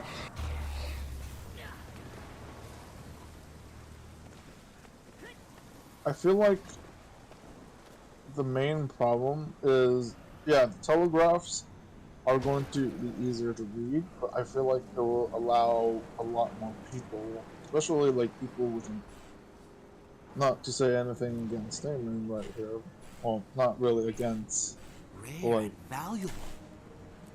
Are you making fun of my blindness? no. Okay. I'm just saying that you are too good at the game even though you're blind. But like people with visual impairments or whatever, it'll probably make it easier for them. Which, you know, it creates more accessibility to the game. Honestly, And I feel like- it's for me, baseline, it's just, if you want someone to learn your game, your mechanics should be throughout. Yeah. If they're adding telegraphs and stuff to all the new content, they need to go back and add it to the old stuff, just so players learn.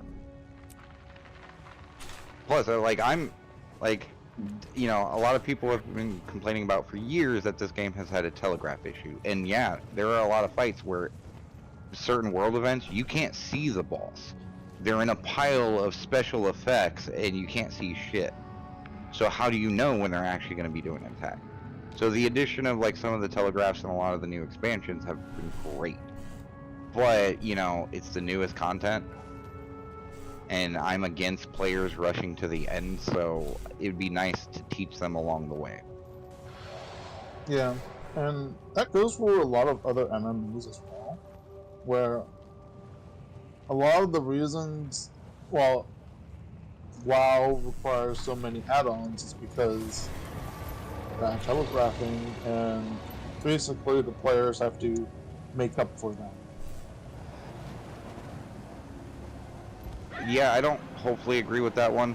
After just going through the previous experience with WoW with no add-ons and doing all the raids, there's telegraphs.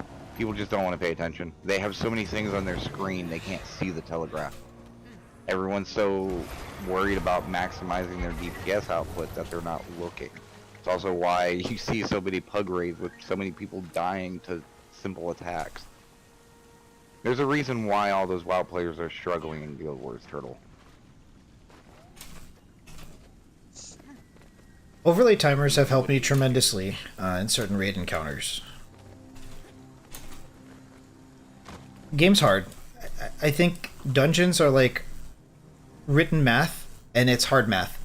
And we have like cell phones that store our phone numbers for people, and we do like hard math automatically calculating things for us. So I think a lot of veteran players, I'm certain, will complain that it's a skill issue, and it's one of the greatest aspects of the game. I know for me, it's one of my favorite contents, even though I'm not great enough to do it. I say the word great because I'm good enough to solo them, but it's like a very Pyrrhic victory. It's a very frustrating line. And to the players that I know who have inspired me as mentors in dungeons, like they lead the way and they help out in a very unique, compassionate way to get somebody who has ideals and ambitions in dungeons to be able to do them solo. But it's very, very difficult. It's like an unnecessarily hard problem, but I would argue, again, back to the retro game situation. It's like it's a very hard game mode if you do it solo. Wow.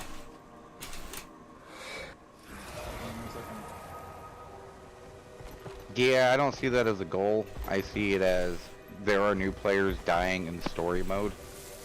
Let's not even worry about whether people can solo it or not. And I'm sorry, but as time progresses, gamers want more hand-holding. That's how they are. And I'm not saying that we need to massively kowtow, but let's at least have like some unity in our design.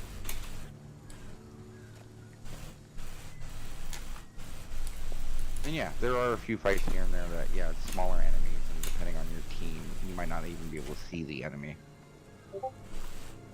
Dungeons have space for 4 other players. If a player's struggling, it's about like LFG, community, guildies helping, and interacting with that mode with 5 total. Power creep and the expansions have granted so much efficacy in clearing that content. It's actually very boring to do now than what it was before HOTS came out. So I think change is difficult because the resources were never going to be dedicated to like revamping dungeons. They've made some changes to them, but if they completely redesign the dungeons, I just wonder if it'll be for the better or for the worse. It is a dead content, and having a new player struggle in the game I think is very valuable. It's a very valuable experience. Sure, but struggle in not being able to find an LFG group, because let's be honest, dungeon content isn't often run. It is kind of a luck game to get people who are doing it. And a lot of the players who do get it, because again, I go to a lot of new player streams, I'm always in Shaymore talking to new players. It's what I do. I only mostly help with new players in cosplay. That's all I spend my time doing. There are many of them that go in with 2, 3, you know, if they're lucky, 4 people, because that's their group. And a lot of the people that they're getting from LFG or people who sit around dungeons to help them is like a level 4 to 600 mastery player who's literally going in and nuking everything in their path. Because their idea of helping new players is just pushing them through the content. It would be nice if it was, you know, a little bit more accessible. Especially for content that, again, is mostly abandoned by the community. I mean, heck, if more players felt better about running the content and they're like, hey, I can do the story mode, what's explorable mode like? There might be more people to run that. And honestly, explorable mode in itself, I think some of them can actually be very difficult. And even with a 5-man group, I've seen people who, you know, have full 80 exotics with elite skills still struggling on some of them. But then you look at some of the rewards, and I gotta admit, the amount of time it takes to do some of those dungeons compared to other activities in the game, and you compare the rewards, it's not a big surprise people aren't doing dungeons. I mean, don't get me wrong, again, there are people who can go solo them. I can solo all the dungeons. It's not a problem for me. But it still takes a while. And I don't really gain anything much out of it. It's like, ooh, I did a dungeon, I got some dungeon currencies. Sweet. I can... Oh wait, I already have level 80 gear. What can I do with it? You know. And if it's a gearing thing, again, like, I can passively go into World versus World for a couple hours and gear out a full character. And that's, like, stress-free. And I'm gaining more stuff. Like, the amount of gold I'm gaining from that is more than what it would cost to get the armor. Plus any other, like, reward tracks I'm working on, stuff like that.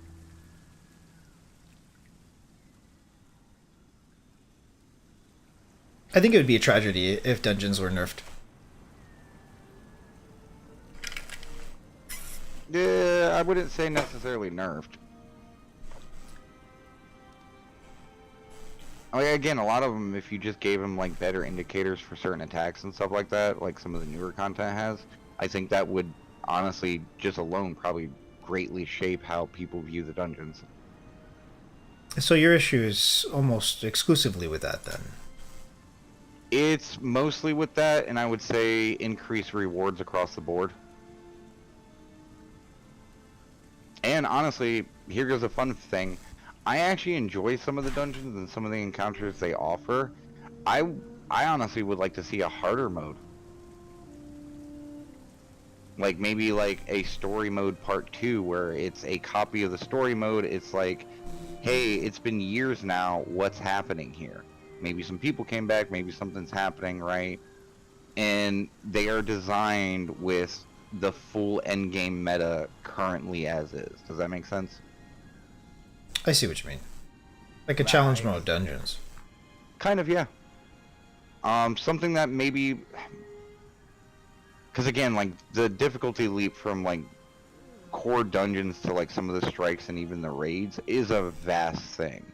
I would like to see the challenge mode kind of like maybe not as hard as like the challenge modes of, you know, like raids and some of the other stuff, but like maybe a little bit toned down from there. Just a little bit. I still want it to be interesting, but you know, the whole point of the change would be to try to get more people to do it.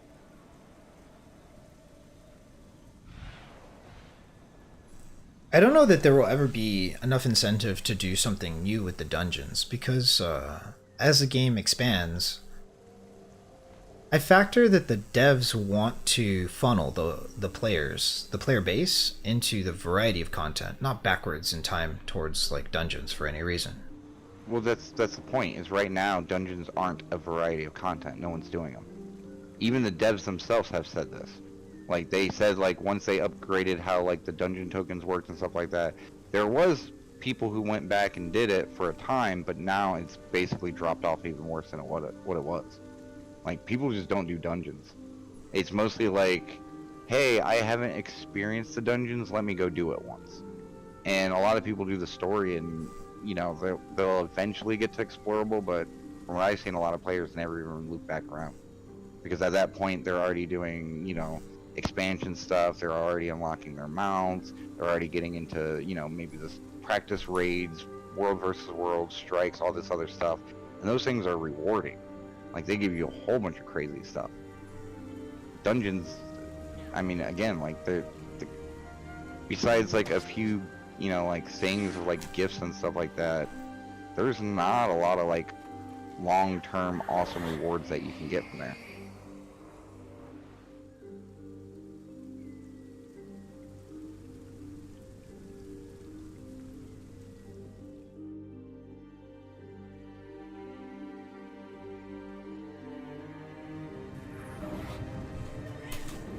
Every time I do dungeons, I get a full group. Every time I post, yeah, I've been able to get people to go. But this was like maybe 3 months ago. I don't see what the incentive is for dungeons. Dungeons are like achievement requirements. Yeah, I've never heard this perspective before. I've never heard the complaint about the difficulty level in the dungeons. I look at it with joy. I think this is hilarious. This is hilarious. It's like an excellent challenge, and understanding the world records, do yourself a favor. Take a look at them and just try to see it from the devil's advocate, because that perspective is a veteran player. That perspective is when gold selling meta was in dungeons, where I was like never allowed in. So I have like a negativistic perspective where I was just gated from dungeons, prevented from joining, even though I enjoyed them, from elitist groups. But it is probably some of the hardest content in the game when you resort to soloing it, and obviously you can like solo other content. But that faction of the player base is such an inspiration to me. I think the line that you're taking completely dismisses their value and their commitment to the game and their desire to improve so much. And it's worth noting that you haven't seen the speed runs and the website for it, but yeah, you watch any of the top tier speedrunners, their perspective is so beyond elite. It's just there's a compassion, there's a patience, and then there is a sophisticated elegance about them where they are. Dungeons being changed will ruin that. No, because think about it. The changes I've said doesn't affect any dungeons. The mechanics still stay the same. Just by having indicators on attacks, most speedrunners, that won't change anything. They're so trained to look for the actual physical indicator of the model anyways, their gameplay won't change. This will just help new players be like, oh, this is something I need to avoid. That's it. And then the challenge mode is that's just, hey, you've already soloed all of these, here goes a greater, harder version of the dungeons. I don't see how the veterans would see this as a negative. They're such masters, like, who cares if newer players can now know when there's an attack that they need to dodge. That's completely fair.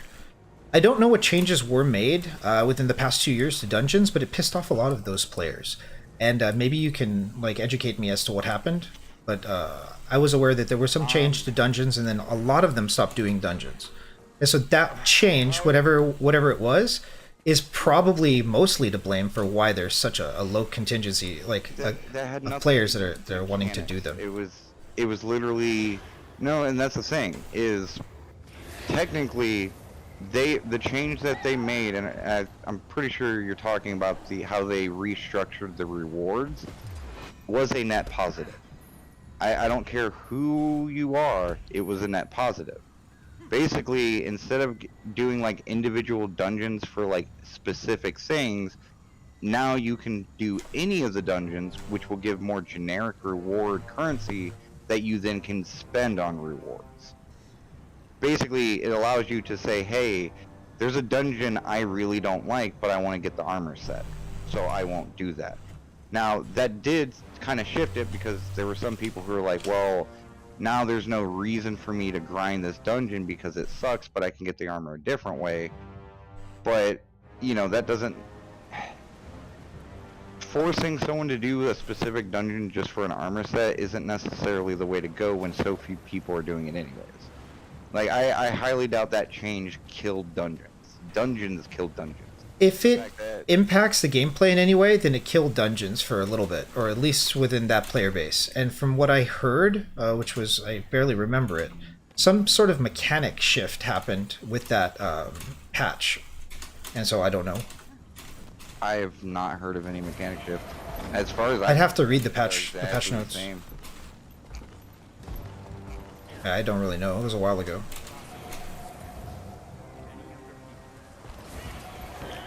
Yeah, because the only massive change I remember hearing about was literally just them changing the currencies and stuff. Again, people did complain. They were like, hey, now people aren't going to run X dungeon because it's a pain in the ass. It's like, I mean, sure, but, you know, that might also be just philosophy in itself. Like, maybe there's something about that dungeon that might need changed. Or the rewards or something. Two things are true, if nothing else. There's an expert class of players within the base that really enjoy them as they are. There was a change, and that seemed to have decreased drastically the amount of players doing dungeons. Even when I started, there weren't, like, massive amounts of people running dungeons. There were people doing it, but not, like, super big. Again, like, one, it's not just the game's fault either. There are a lot of players in the game who come in at this game like the perspective from WoW and Final Fantasy. Dungeons, when they find out that that's not how you get the best endgame gear, they go, oh, how do I get the best endgame gear? And then people tell them, and that's the content they do. Honestly, it mostly comes down to two things. Some of those dungeons are too hard for the really bad players, which telegraphs and things would fix, and two, just up the rewards. When a lot of players see the game as a time versus reward thing, and that's not necessarily wrong either. That's how a lot of games, you know, are created. And even Guild Wars themselves, through their development cycle, has adjusted rewards so that people feel like it's worth it and go to it. They adjusted the dungeons so that it's easier to buy stuff, but realistically, the rewards still kind of stayed the same. They didn't increase the number of rewards, it just made it easier to get what you wanted and get out. I think an increase of rewards would probably benefit greatly.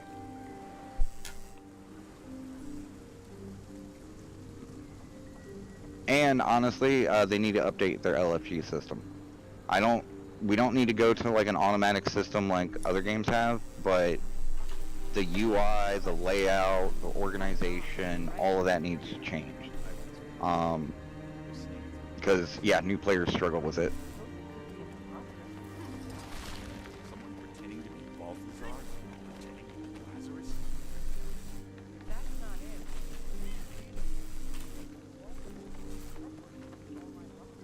What is your initial experience with dungeons? So Little Mole. I technically had a Miki, but she was playing a Mesmer and died the first few moments of every fight.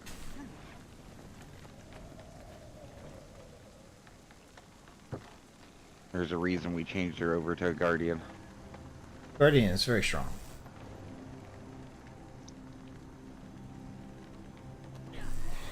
That, and she also had a bad habit of like starting to summon her clones and then immediately exploding them. But she would use the wrong type of move and stuff. It was a nightmare.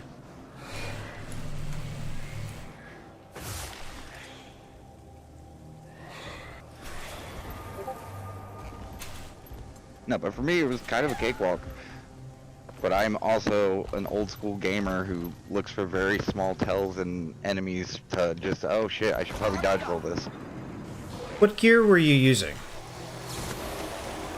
Just whatever the game gave me at the time. I did them each on level. Like when me and Miki got the thing in our mail, we went and did the dungeon. Oh, okay.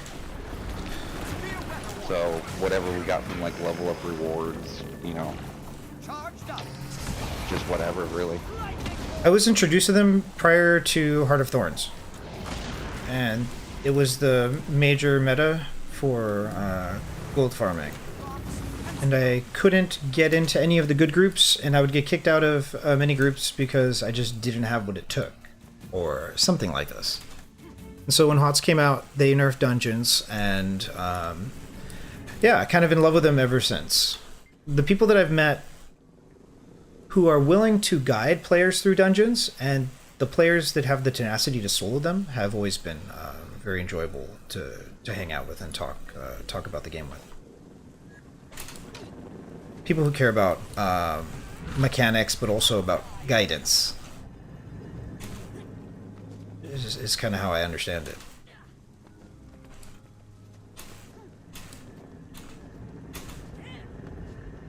I mean, honestly, that's the thing is like, besides story mode, I don't like to talk about when I'm discussing dungeons as a whole, just because they are vastly different than when you do the explorables.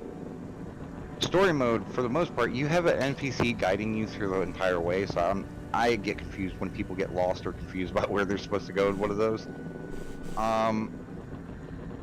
But some of the other ones, yeah, like, I'll be honest, especially in the newer content, they do better at preparing players going into it on what you're supposed to do.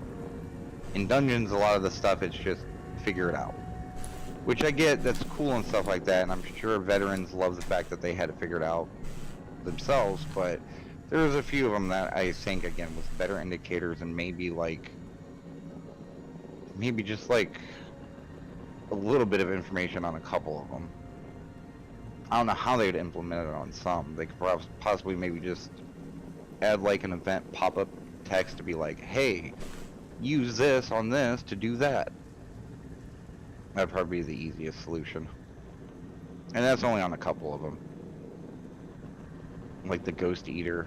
I know a lot of people struggle with that one the first time.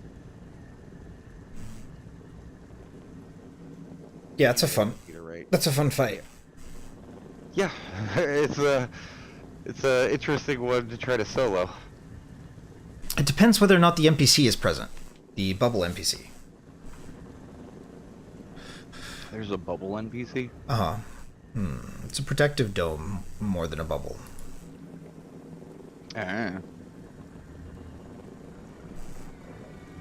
Honestly, didn't know that. It's like a avalanche kind of rockfall attack that the Ghost Eater does, and if you have that NPC with you and they're alive, they'll create the bubble and it'll protect you from it, so you can continue to attack. Otherwise, it kind of two-shots you. I used to merge paths 1, 2, 3 of explorable AC.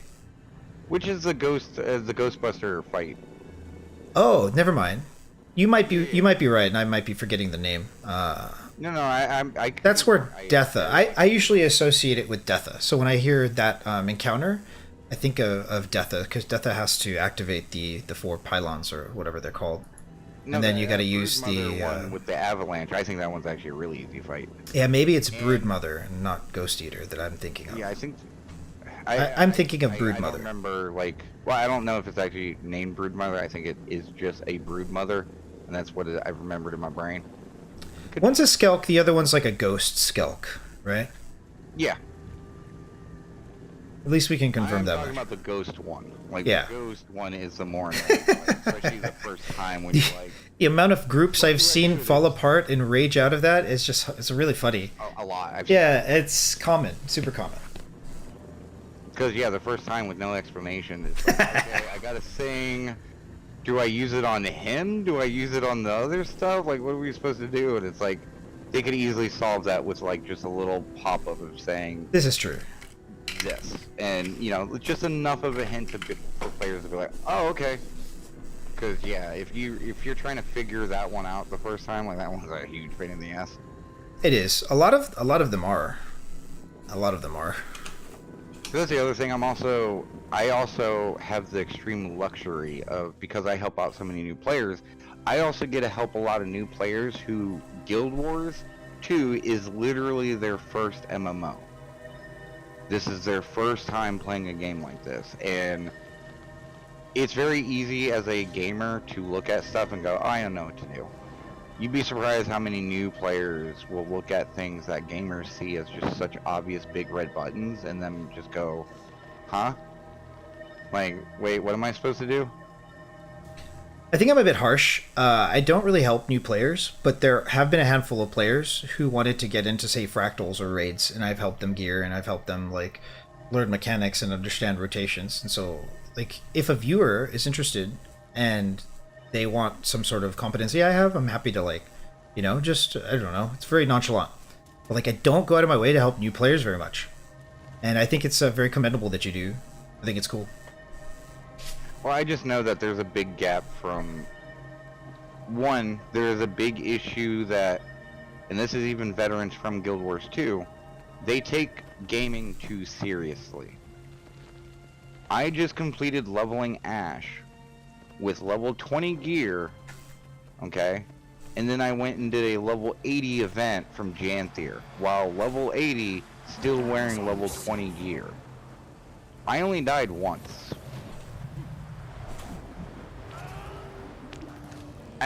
You know, some people worry so much about the min-maxing that they lose the big picture of, like, things you actually need to be worried about in the game. Like, people push too many new players to looking at a build guide, getting some meta build designed for, like, raids and high-end fractals, and it's like, they go and try to learn content and they spend half their time on their ass. It's like, why would you do that to them? They don't know what the fuck they're doing. Why would you give them a glass cannon build? So here's... You know, even if they're saying they want a glass cannon build, you know the game. You understand that a lot of open world content and story stuff that these players are going to be doing require a little bit of survivability and a little bit of, like, ability to survive. Because, yeah, there's a lot of fights that, you know, are skewed one way or the other. Yeah, here's been my experience helping another player, right?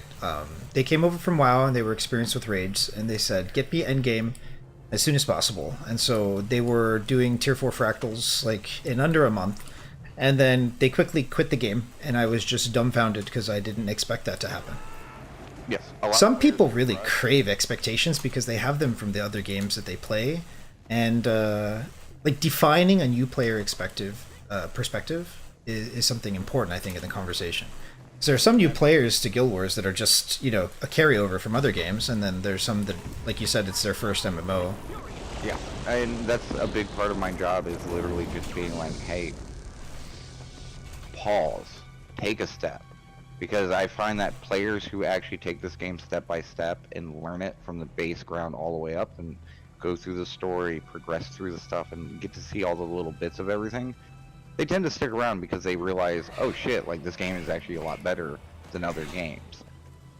If a player just kind of like beelines it through everything and misses a lot of the core fundamentals and just rushes all of it, they start comparing it only to their other games, and because it's lacking in what they're used to, like, they don't get it.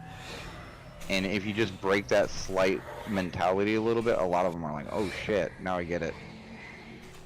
And then they don't want to go back to WoW. I have never played WoW. I have heard nothing but bad things about WoW from the players that have transitioned. Yeah. And that's the funny part is how many of them, especially the ones who rush and play this game like WoW, how many of them stop after a couple months and go back to WoW? And it's like, dude, you were just here like a few weeks ago saying how you could never go back to WoW because of this and that, but you did exactly what I told you not to do, and now, you know, you've hit the wall of, you have a billion things to do, you can't figure out what to do, so you give up. And I kept telling the dude, I'm like, just go through the story, man. Like, learn the game. Because he was like one of those people who rushed. He was going through Soto at the time, and so many events, he was just on his ass. Dead. And I'm just like, my man, you just, you know, like, you just skipped everything. Like, what did you expect? This ain't WoW. This isn't like you go to the newest content and it's just as easy as content from 5 years ago.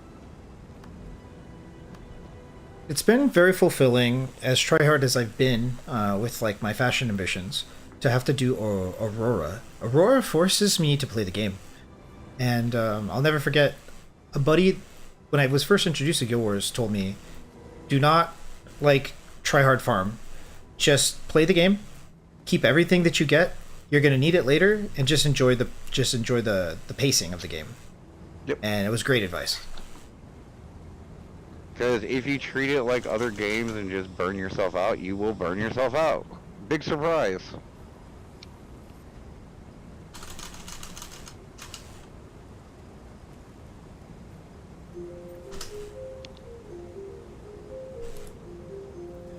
When it comes to raids, like, there is such a severity to making a mistake. You need a healthy environment in order to coach and to learn. Pug raids are like not a healthy environment to learn or to be coached.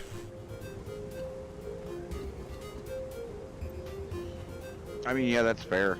Again, that's why the leaning towards strike missions is, if you go to strike missions, is vastly different. Like, usually strike missions, if people don't know what the fuck's happening, someone will be like, okay, let me explain it real quick. Because again, like, it's more straightforward raid. Like, again, the mechanics aren't like super easier, there's just fewer specific mechanics, so it's more just play. So it's like, hey, this guy's gonna do this attack, avoid it. Hey, this guy's gonna spawn, we gotta focus fire him, and then go around and kill this guy. You know, like, it's very straightforward, kind of like, just do it. And because of that, and again, the rewards are great, and it's, you know, like a quick rinse, right? If you fail, you go right back into the fight. You know, if you lose half your team, you can still finish it.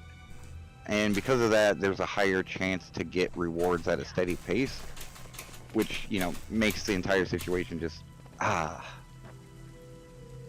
My knee-jerk reaction earlier, in hindsight, is more towards, like, nobody's doing raids, really, from what I hear.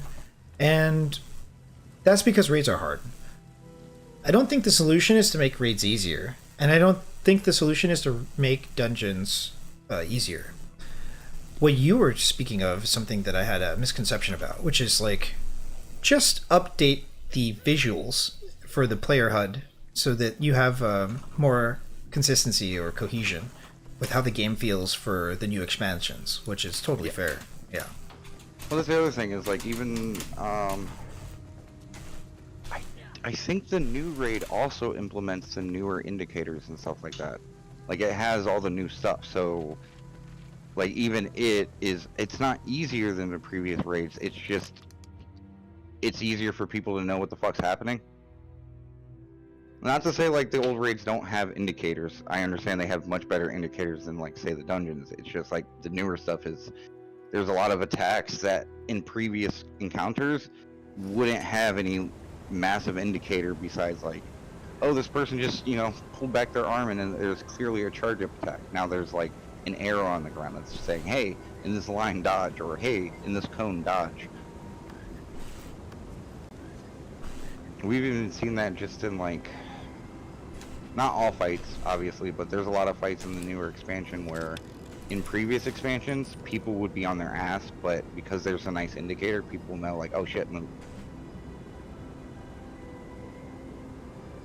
So that's the other thing. If they give better indicators and a clearer path to victory for the players, you can actually speed up the action. And Mickey struggles to nap. Yeah, I noticed. Hi. We've been talking potential changes to the game. Oh. Have they gone through the convergency thingies? What do you mean? I think convergence are fine the way they are. Just like I think the what's the Dragon Clash meta? Dragonstorm. Dragonstorm. Like Dragonstorm, it's another good thing. Like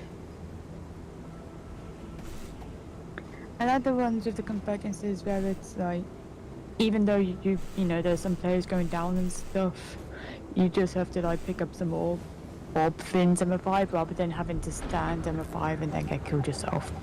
yeah. That's the other weird thing is, again, some of the mechanics from some of the new content and even strike missions stuff like that, it's not that much further away from raids. So for players to just not get it or understand it or give the time, I think that again is the perception. We have the practice, you know, raids which people are still struggling with.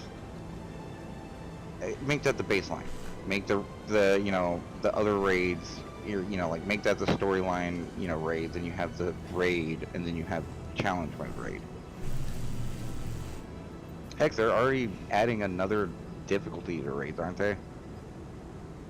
I do not know. I thought they were releasing something referred to as legendary mode for raids. That sounds interesting, but I've not heard anything about it. Yeah, let me look what that was.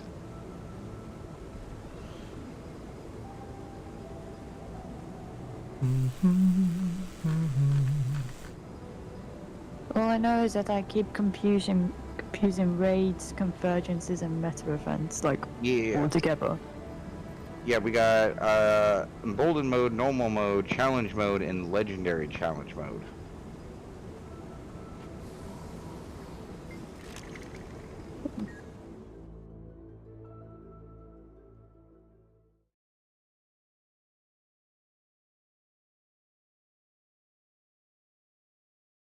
And again, the emboldened mode, I think they just need to make as story mode.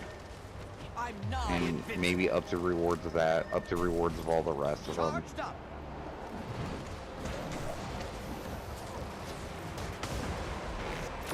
That's the other fun thing is there are a lot of people who will mass do content even though it can be just as challenging as some of the raids.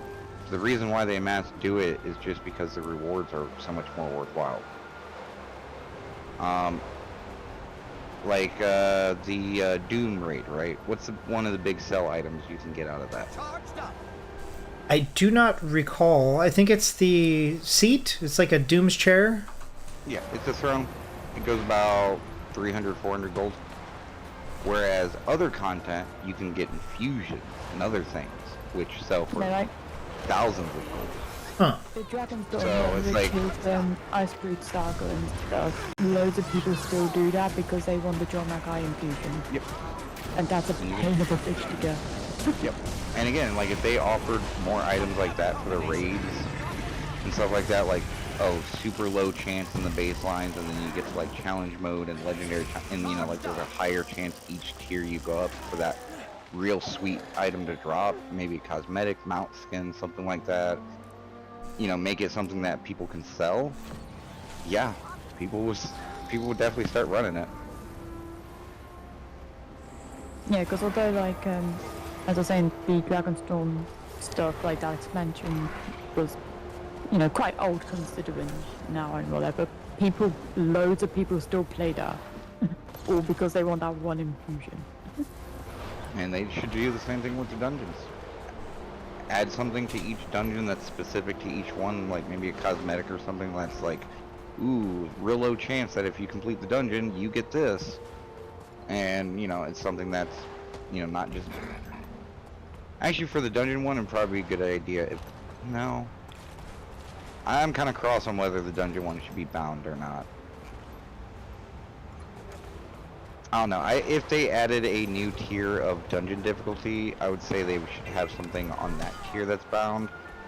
But maybe a general reward that you can potentially farm for. Maybe not as big as like, you know, $1,000, you know, 1,000 gold like infusions, but something that is on the rarer side, has a chance to drop that a lot of people would find worthwhile.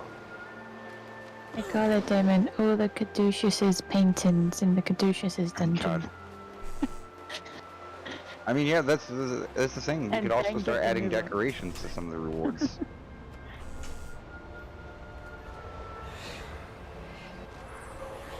Maybe like a recipe drop for a rare decoration, so that way if you don't have the expansion, you can sell it on the trading post. And if you do got the expansion, you can unlock it. Ooh, the fire and ice pylons.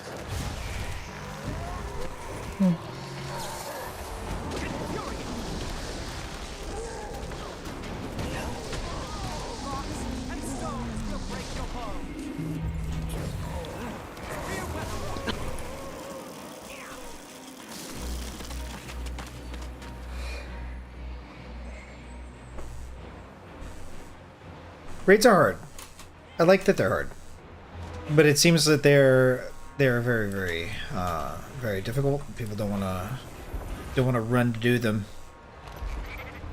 I've seen many guilds break apart because of raids.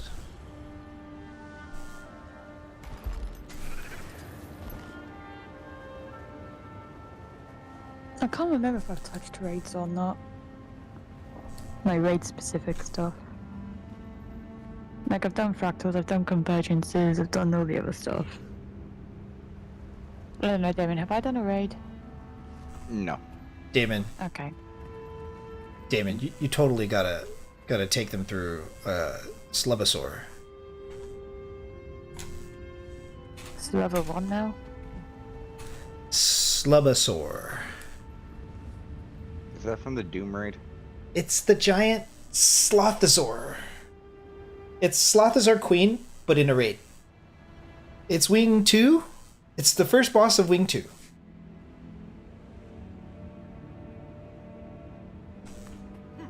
It's one of the most charming fights in the game. Is it just a sloth dinosaur? Mm-hmm. Looks like Sloth Queen from Ember Bay. I have no idea what that is.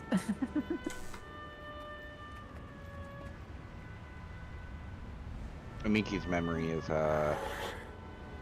If you ask me to remember something, your first mistake was asking me to remember something. Yeah. It looks like a You sloth, don't use that word. and it kind of walks like a silverback gorilla. Just for visual.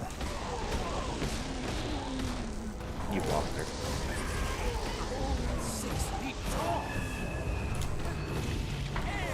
Yeah.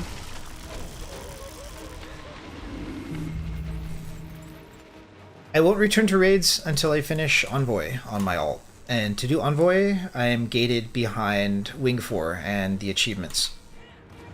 So, I busy myself with other things. And I don't feel like asking somebody to try to carry me. They might try to charge me. You probably have a better bet looking for a raiding guild. True. I'm determined to do training to get back into raids, but something that's preventing me from getting back into rotations is not having my Envoy's armor completed on the alt. And so it's like, you know, it's a vicious cycle of morose. I'm better at making excuses than completing this task. Oh, Wing 4 is the easiest wing in the game. It's a good introduction, but it does start out of sequence. What is your favorite raid wing or raid boss? I personally enjoy Zera more than anything else. It's just because I have had more fond memories as a player in Zera than in other fights. Here, I'll give you an indicator. I fought the number of raid bosses that is soloable. Is this soloable by Demon standards or by people standards? Just in general. Most raids have mechanics where you can't even enter the room if you don't have 2 people. There are some areas in raids where it's like you need 2 people, one person to take this thing and one person to take this thing. It's like, it's just me, let me in. And if you try to go over to the room, they just instantly kill you. Yeah, but I know things happen with you in video games. I mean, I can't really get past kill wall. I mean, I might be able to, but I don't want to waste my time just to get to the fight, just to go down in a couple seconds. It's you, I'm sure you'll be able to do it. I mean, I don't know what mechanics they have, but probably something that requires more than one person.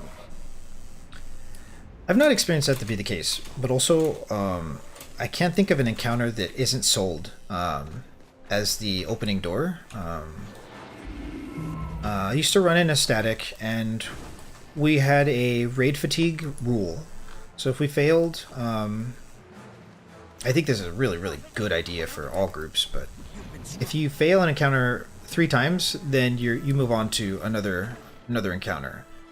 And so I think it's 5 gold, at least it was, to purchase any instance. And so you can, continue prog through whatever wing or whatever full clear that you're on. You have to know the instance sellers if they're not posting, though. So I never did it. The raid leader would always do it. I was gonna say, Damon, did you go into my account to get a hero points or no? Fuck no. I was trying to figure out how to play Ash, and I got it down. He's going to summon a bunch more Pokemon. Does that mean you don't need Pikachu anymore? No, trust me. It will make Pikachu stronger.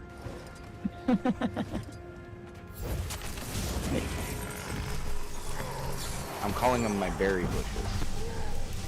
No. Yep, I'm gonna throw out a berry bush in the middle of combat. Come on.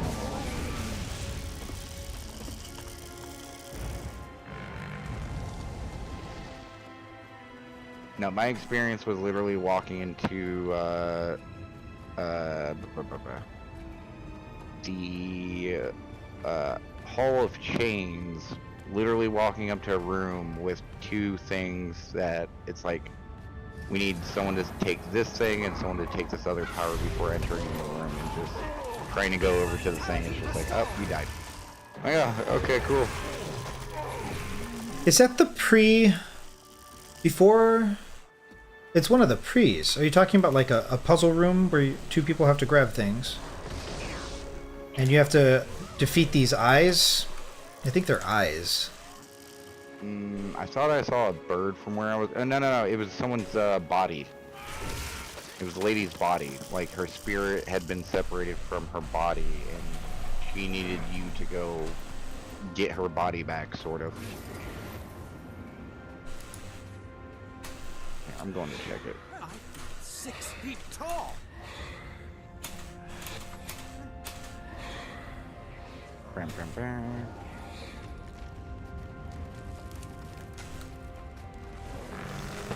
The thing that stands out to me the most about raids is not raids are hard themselves. It's the culture, like the people, the types of personalities. Very, very interesting to have banter with people who, I guess, put themselves through that ringer.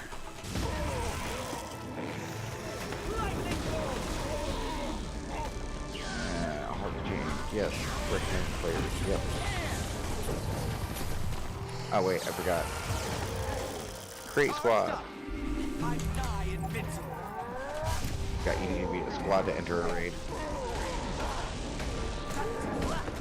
Oh wait, it also has to be set up as a raid squad. Raid mode. Wait a minute, there we go. There, now you can go in.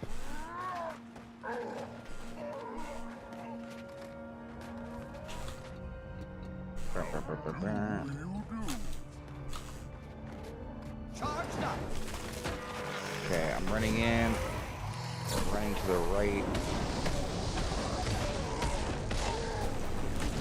As it goes. Mysterious spirit. Yeah, it's this lady. You interact with the mysterious spirit, and she goes over to this place, and there is 2 moat things, or 2 platforms to stand on. There's a red and green one. But you don't know it. What wing was it? Charged up. I remember you said wing 5, but it doesn't sound familiar. I'm just walking into the Halls of Chains. Okay, so that's wing 5. That's Soulless Horror. Yeah, Soulless Horror. If you ever want to do raids, I'd be happy to do them with you. Yes, literally trying to fly on there, like literally I had reached a kill wall. And it's like, hey, you need someone to grab the other thing. Yep. And that's how far my experience with raids was like, because I'm like, I can't, they're preventing me from fighting. I can't try to solo this. So I was like, I'm just not going to try to solo raids. Yeah, that's times Damon's characters actually dies is because of kill mechanics. that's a tank tank item. Or rather, it gives you the tank. So two players taking that will be swapping back and forth between tank, passing some sort of burden. Challenge the Soulless Horror, causing her to focus her attacks on you. Yeah. Yeah, I would love to do that. And I'm a tank. That's great, but... What are your favorite characters to play in general? Like, no, classes? My main is Necromancer, Reaper, minions built to basically survive most kill mechanics. Since you're so good at helping new players, it's really strong to have a heal Scourge. Yeah, here's the thing, okay? Is a lot of the people I help, I don't necessarily need to heal them. Like, if they're gonna go down, they're gonna go down, and I can educate them on why they went down. But for the most part, you know, just me being there, like, again, like I ran, you know, 2 people through a dungeon earlier today. They didn't necessarily need a whole bunch of help. Like, one of the fights I set my minions in, and that was it. You know, if they go down, I walk over and I heal them. Because honestly, like, if I brought my Herald or, you know, any of my other classes that I have set up to heal, especially, like, on some of the baseline content, it would ruin them learning anything, because they wouldn't understand, like, oh shit, this guy's spinning with the sword, I really gotta back away. Because, like, the group I saw today run through the dungeon by themselves, the 3 of them, like, you know, they just sat there and complained and stuff when they were going down. They refused to learn, but, you know, if someone was there to be like, hey, just when they spin back away, that's sometimes all they need. It's like Damon's from roguelike too, and he's not keeping people up or whatever. Let them go down because they didn't dodge or whatever. Yeah. And then he's just face tanking reviving. Yeah, like the boss can literally be beating on me. I will revive you because I can't die easily. So my thing is, you can't fail. I mean, they're gonna fall on their butt and stuff like that and have to get up and face the boss again. But, you know. I'm heading to the Aerodome if you're still there. I'll show you Slubazor. Have you ever seen it? What do you mean? I'm not in the Aerodome. Oh, you're not? No. Why would I go to the Aerodome? Come to the Aerodome. I want to show you Slothazor.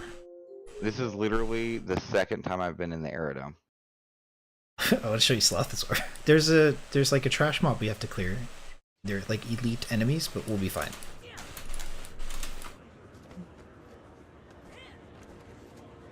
Miki, do you want to see Slothazor? Yeah. I do, but I'm also tired. Oh yeah, they're I need to sleep. half sleeping, right?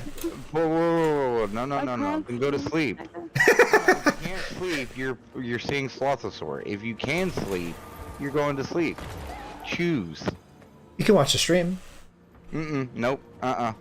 She plays this game too much with me. Choose, Miki. You zooming in so I see your face. Well, I have my glasses off, so I can't. Oh shit! I just realized that she could just watch my stream. Crap! I am watching your stream. That's what I was referring to. Let's go. Screaming for a second. Get in here. Here, I'll ping you. Bam. Aerodome. Oh, that's party, but whatever. Kind of works, so. Yeah, I don't even have my glasses on at the minute. I should nap. You learn the mechanics of the sloth dinosaur, and then you can show me later. Learn mechanics? I don't learn mechanics, Amiki. I'm a necromancer. I just slap my face against it until it dies. Damon, you're a Damon. You learn everything. Nah. I refuse to learn. That way it's fun. Really? You refuse to learn? When has that ever happened? A few times. I have to go in about 10 minutes. Yeah. I guess we're indifferent. I'm in the aerodome. How is your toughness? Are you super tanky? Toughness currently is only 1,654, but now it's 1,925. Okay. Oh wait, it can go higher.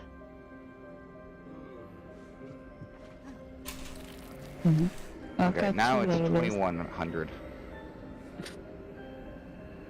Is that adequate? I don't remember doing this with 2 people, but I'm sure it'll be fine. Okay, I am in the aerodome though. Okay, it should prompt you to join me. If not, it's Salvation Pass. I'll leave and come back in. Salvation. Enjoy your sloth dinosaurs. Oh, there it is. Okay, what's the indicator for... Here we go. Should give you a prompt now. It did.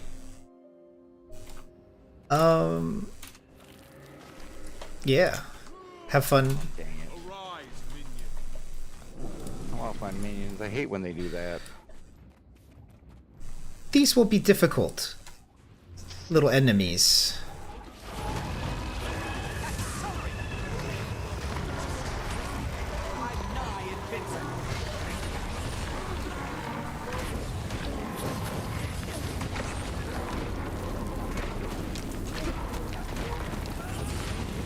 Minion out. There we go.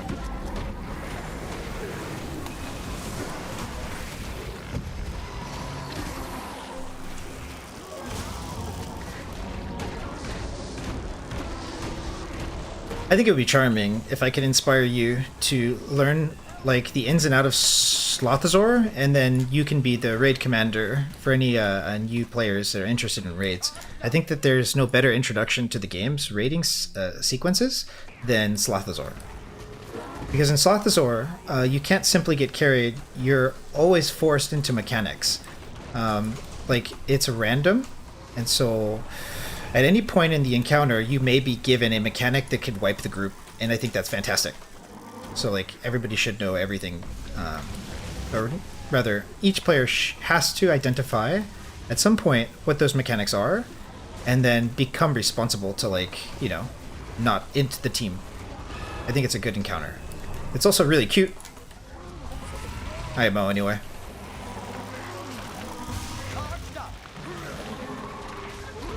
So much health.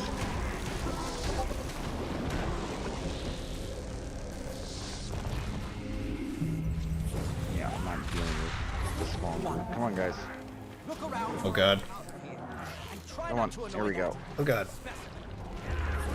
Oh, there we go. That's better. Group up, little guys. Oh. Come on, take a little nibble. Come on, guys. Get over here. Join your buddy. There we go. What a nice big old fat group.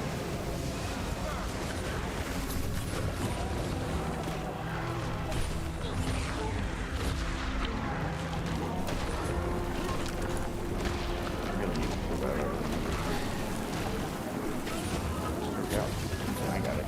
And boom. Yeah.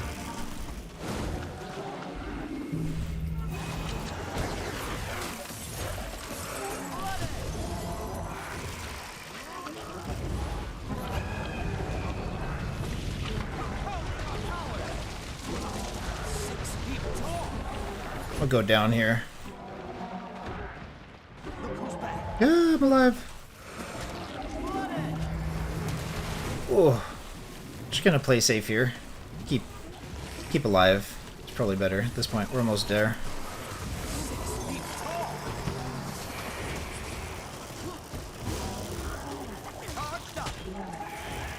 One more left. Oh, dang it. My depth reception failed me. Huh! What's that? I got burped on. Actually, let's find out. You just went down. You just went down. Wow. Let's see what got me. I got hit by... I don't see it. Vulnerable spit. So that spit hit multiple times. I guess I just stood right in front of it and it kind of shotgunned on me. Meanwhile, he spits on me and it's like, oh, that was a nice tickle. So the imbued mushroom will turn you into a slubling. Must eat imbued mushroom.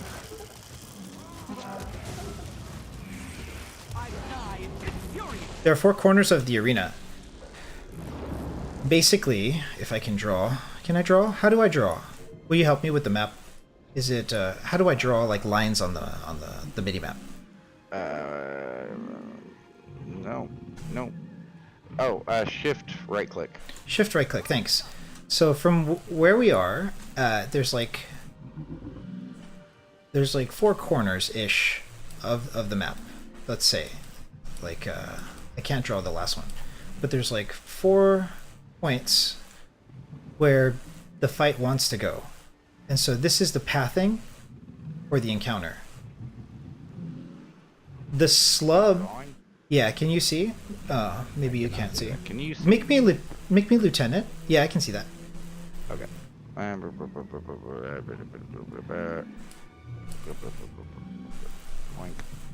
Okay. Yep, there we So go.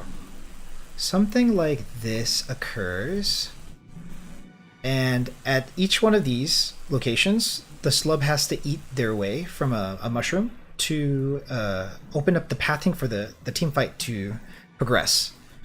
And so let's just do it. Eh? Eat the mushroom and then just kind of walk a path forward. Now you are, like, I am able to damage you, which is problematic. And so at the beginning, the team should be careful not to. 1, 2, 3. And so as a subling, I do what now? And so you're supposed to eat mushrooms. You have the ability to eat mushrooms and it'll clear the poison. Okay, got it. Okay. So let's slash GG. I just want to give you my POV. I gotta get going pretty soon. Yeah. But that's like the whole fight. Oh, this looks like a fun little mechanic.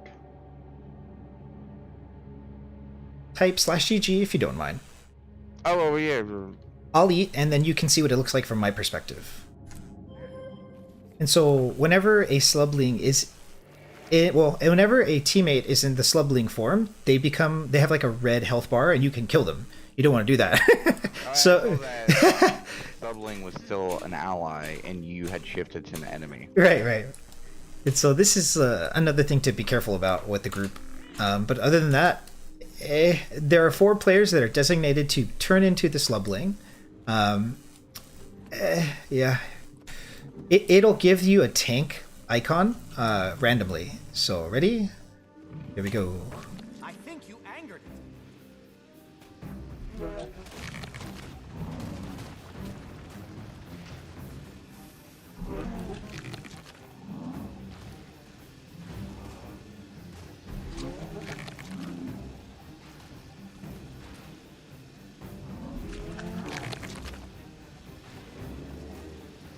And as the people are fighting the Slothosaur, what's their goal?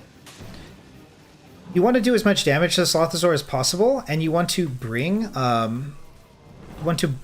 many of these slublings in to the boss to kite them, so that the team can not only deal damage to the Slothosaur but also kill the slublings, because the slublings will deal quite a bit of damage. Every 25... Ooh, this mechanic that I have on me, I'm about to die. This AoE, if you can see this, it spreads out massively.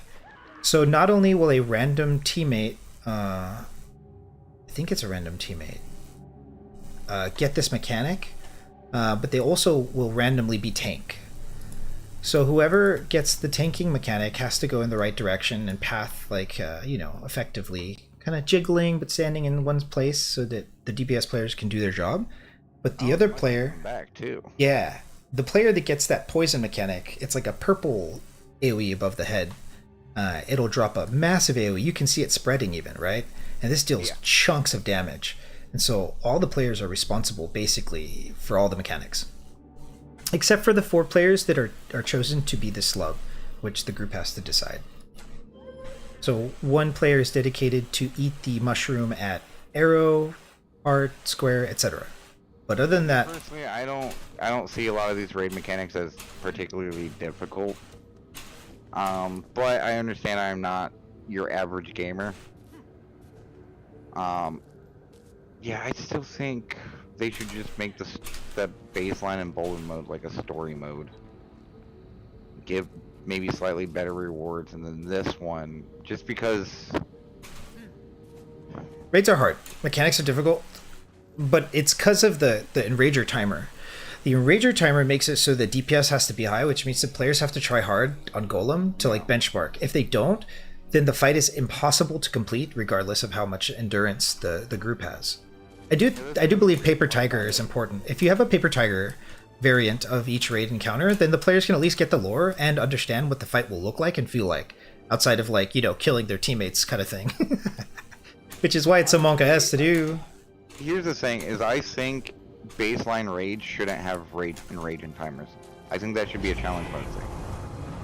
In a lot of video games, that is one of the barriers between the baseline and, like the upgraded difficult version is usually the introduction of timers. Even WoW, like with Mythic, plus stuff like that's their end game. A lot of it has hard and rage timers, stuff like that. I wonder how much that would just affect the gameplay of it. A lot. Because then it allows you to kind of beat your head against a wall, and then, like, cracks will appear in the wall, as opposed to the wall being impenetrable. The wall is impenetrable with the rage timer. Like, instead of being able to barely cross the finish line, it, just, really kneecaps you once you get to the 10-minute mark. Basically, any group that doesn't parse and grind out bench rotations, at least 75% of the benchmarks available for their DPS classes will always hit a rage timer and create fatal flaws in the gameplay experience. As it is. Yeah, I'm wondering if they just, because again, if they're trying to say Embolden is non-baseline raid and this is the baseline, again, that is a big barrier because you're gonna make a lot of players have to build specific things, and a lot of people would just be like, hey, sorry, you can't join us. Why? You're not a meta build that doesn't hit this benchmark. I can understand that for challenge mode, because challenge mode is supposed to be that 1%, right? Because currently only 1% of all Guild Wars players do challenge mode content, right? That's when things should be like that. I don't necessarily think that the baseline raid experience should be so gimped that way. I don't know. It can still be difficult. You can make it difficult without having just a weird, oh, at this point you just fail. Does that make sense? Especially if it's across the board. Because from what I've heard, a lot of bosses and raids have rage mechanics. I believe they all do. Yeah, I don't know if that's necessarily design of a good fight. No, I mean, I enjoy a lot of different games, and, there's some of them where, being good doesn't necessarily mean that you're optimizing your damage output, and there's a lot of games where if you try to optimize your damage output, that will lead to your failure. Like V-Rising, great example of this. I don't know if you know that game. Do you? V-Rise? V-Rising. V-Rising, no. It's basically it plays almost like a Path of Exile or Diablo-esque game, but A lot of its bosses are like Dark Souls level of like, they're, you know, very intricate. You gotta like read their attacks. You know, it's very evade. You know, go in for counter stuff like that. You know, those fights, like, they were hard, but they didn't have enrage mechanics. You know, you can have something where it might spice up at a certain point, but I think it's okay to let that calm down. Like, if someone fails or does something wrong, maybe there's a moment where it's like hard, but it's also nice to have something to eke it out. Again, for baseline, challenge mode, you know, challenge mode is challenge mode. Make that shit hard. Make everyone sweat. I don't care. But baseline should be something where you don't necessarily need to sweat 24/7 just to complete it. I have the privilege of having done all the content, and so my perspective is a little bit null and void, because I would never say make them easier or change the way that they are, because then everything that I've done in the game kind of has a diminishing return. No, you can't say that, because players will always be, well, I did it when before the nerf. Because you have players nowadays constantly saying that. Like, I hear 12-year veterans, well, even me, well, I got the sky scale before they updated the way how to get it. You know, I can always say that. I didn't even know that there was an easier way to get it. I've been doing it the hard way. But no, they actually updated sky scale twice. Not only did they add the second pathway through Soto, through various updates to the game, the baseline sky scale from season 4 is way easier now than it was just a few years ago, because they added the return to achievements for, you know, like all the stuff. And if you play through the return to achievement, it gives you a fuck ton of the map currency. So by the time you get to the sky scale part, you basically only have to complete each map once, and you're basically at the requirement to get all the parts. I'm going to be streaming on Twitch, so that's why I'm getting off, because I'm going to play Warframe. Let's get one more pull in. One more pull. You might as well switch. Like, I'm AFK. Just lit a cigarette. In that case. GG! How did you like Slothazor? Not bad, but honestly, as I assumed, I think the mentality of how difficult it is probably a lot greater than some players give it credence to. Because the mystery of the raids for a lot of players is they are so difficult. But I'm gonna keep it real. Comparing those mechanics to even some core, like just, or not core, but like not base game, but like story stuff and some map metas, it's not that much more challenging. Like, there are some story missions where you got to do like, go grab this, you know, thing over here, and then you got to go and put it to that matching color, and then attack the boss for a couple seconds, and then run over here and stand. You know, there's a lot of that. So, you know, I don't know. It just feels like it's a big bridge for a lot of players, and it shouldn't be. Because like mechanics don't seem that much more difficult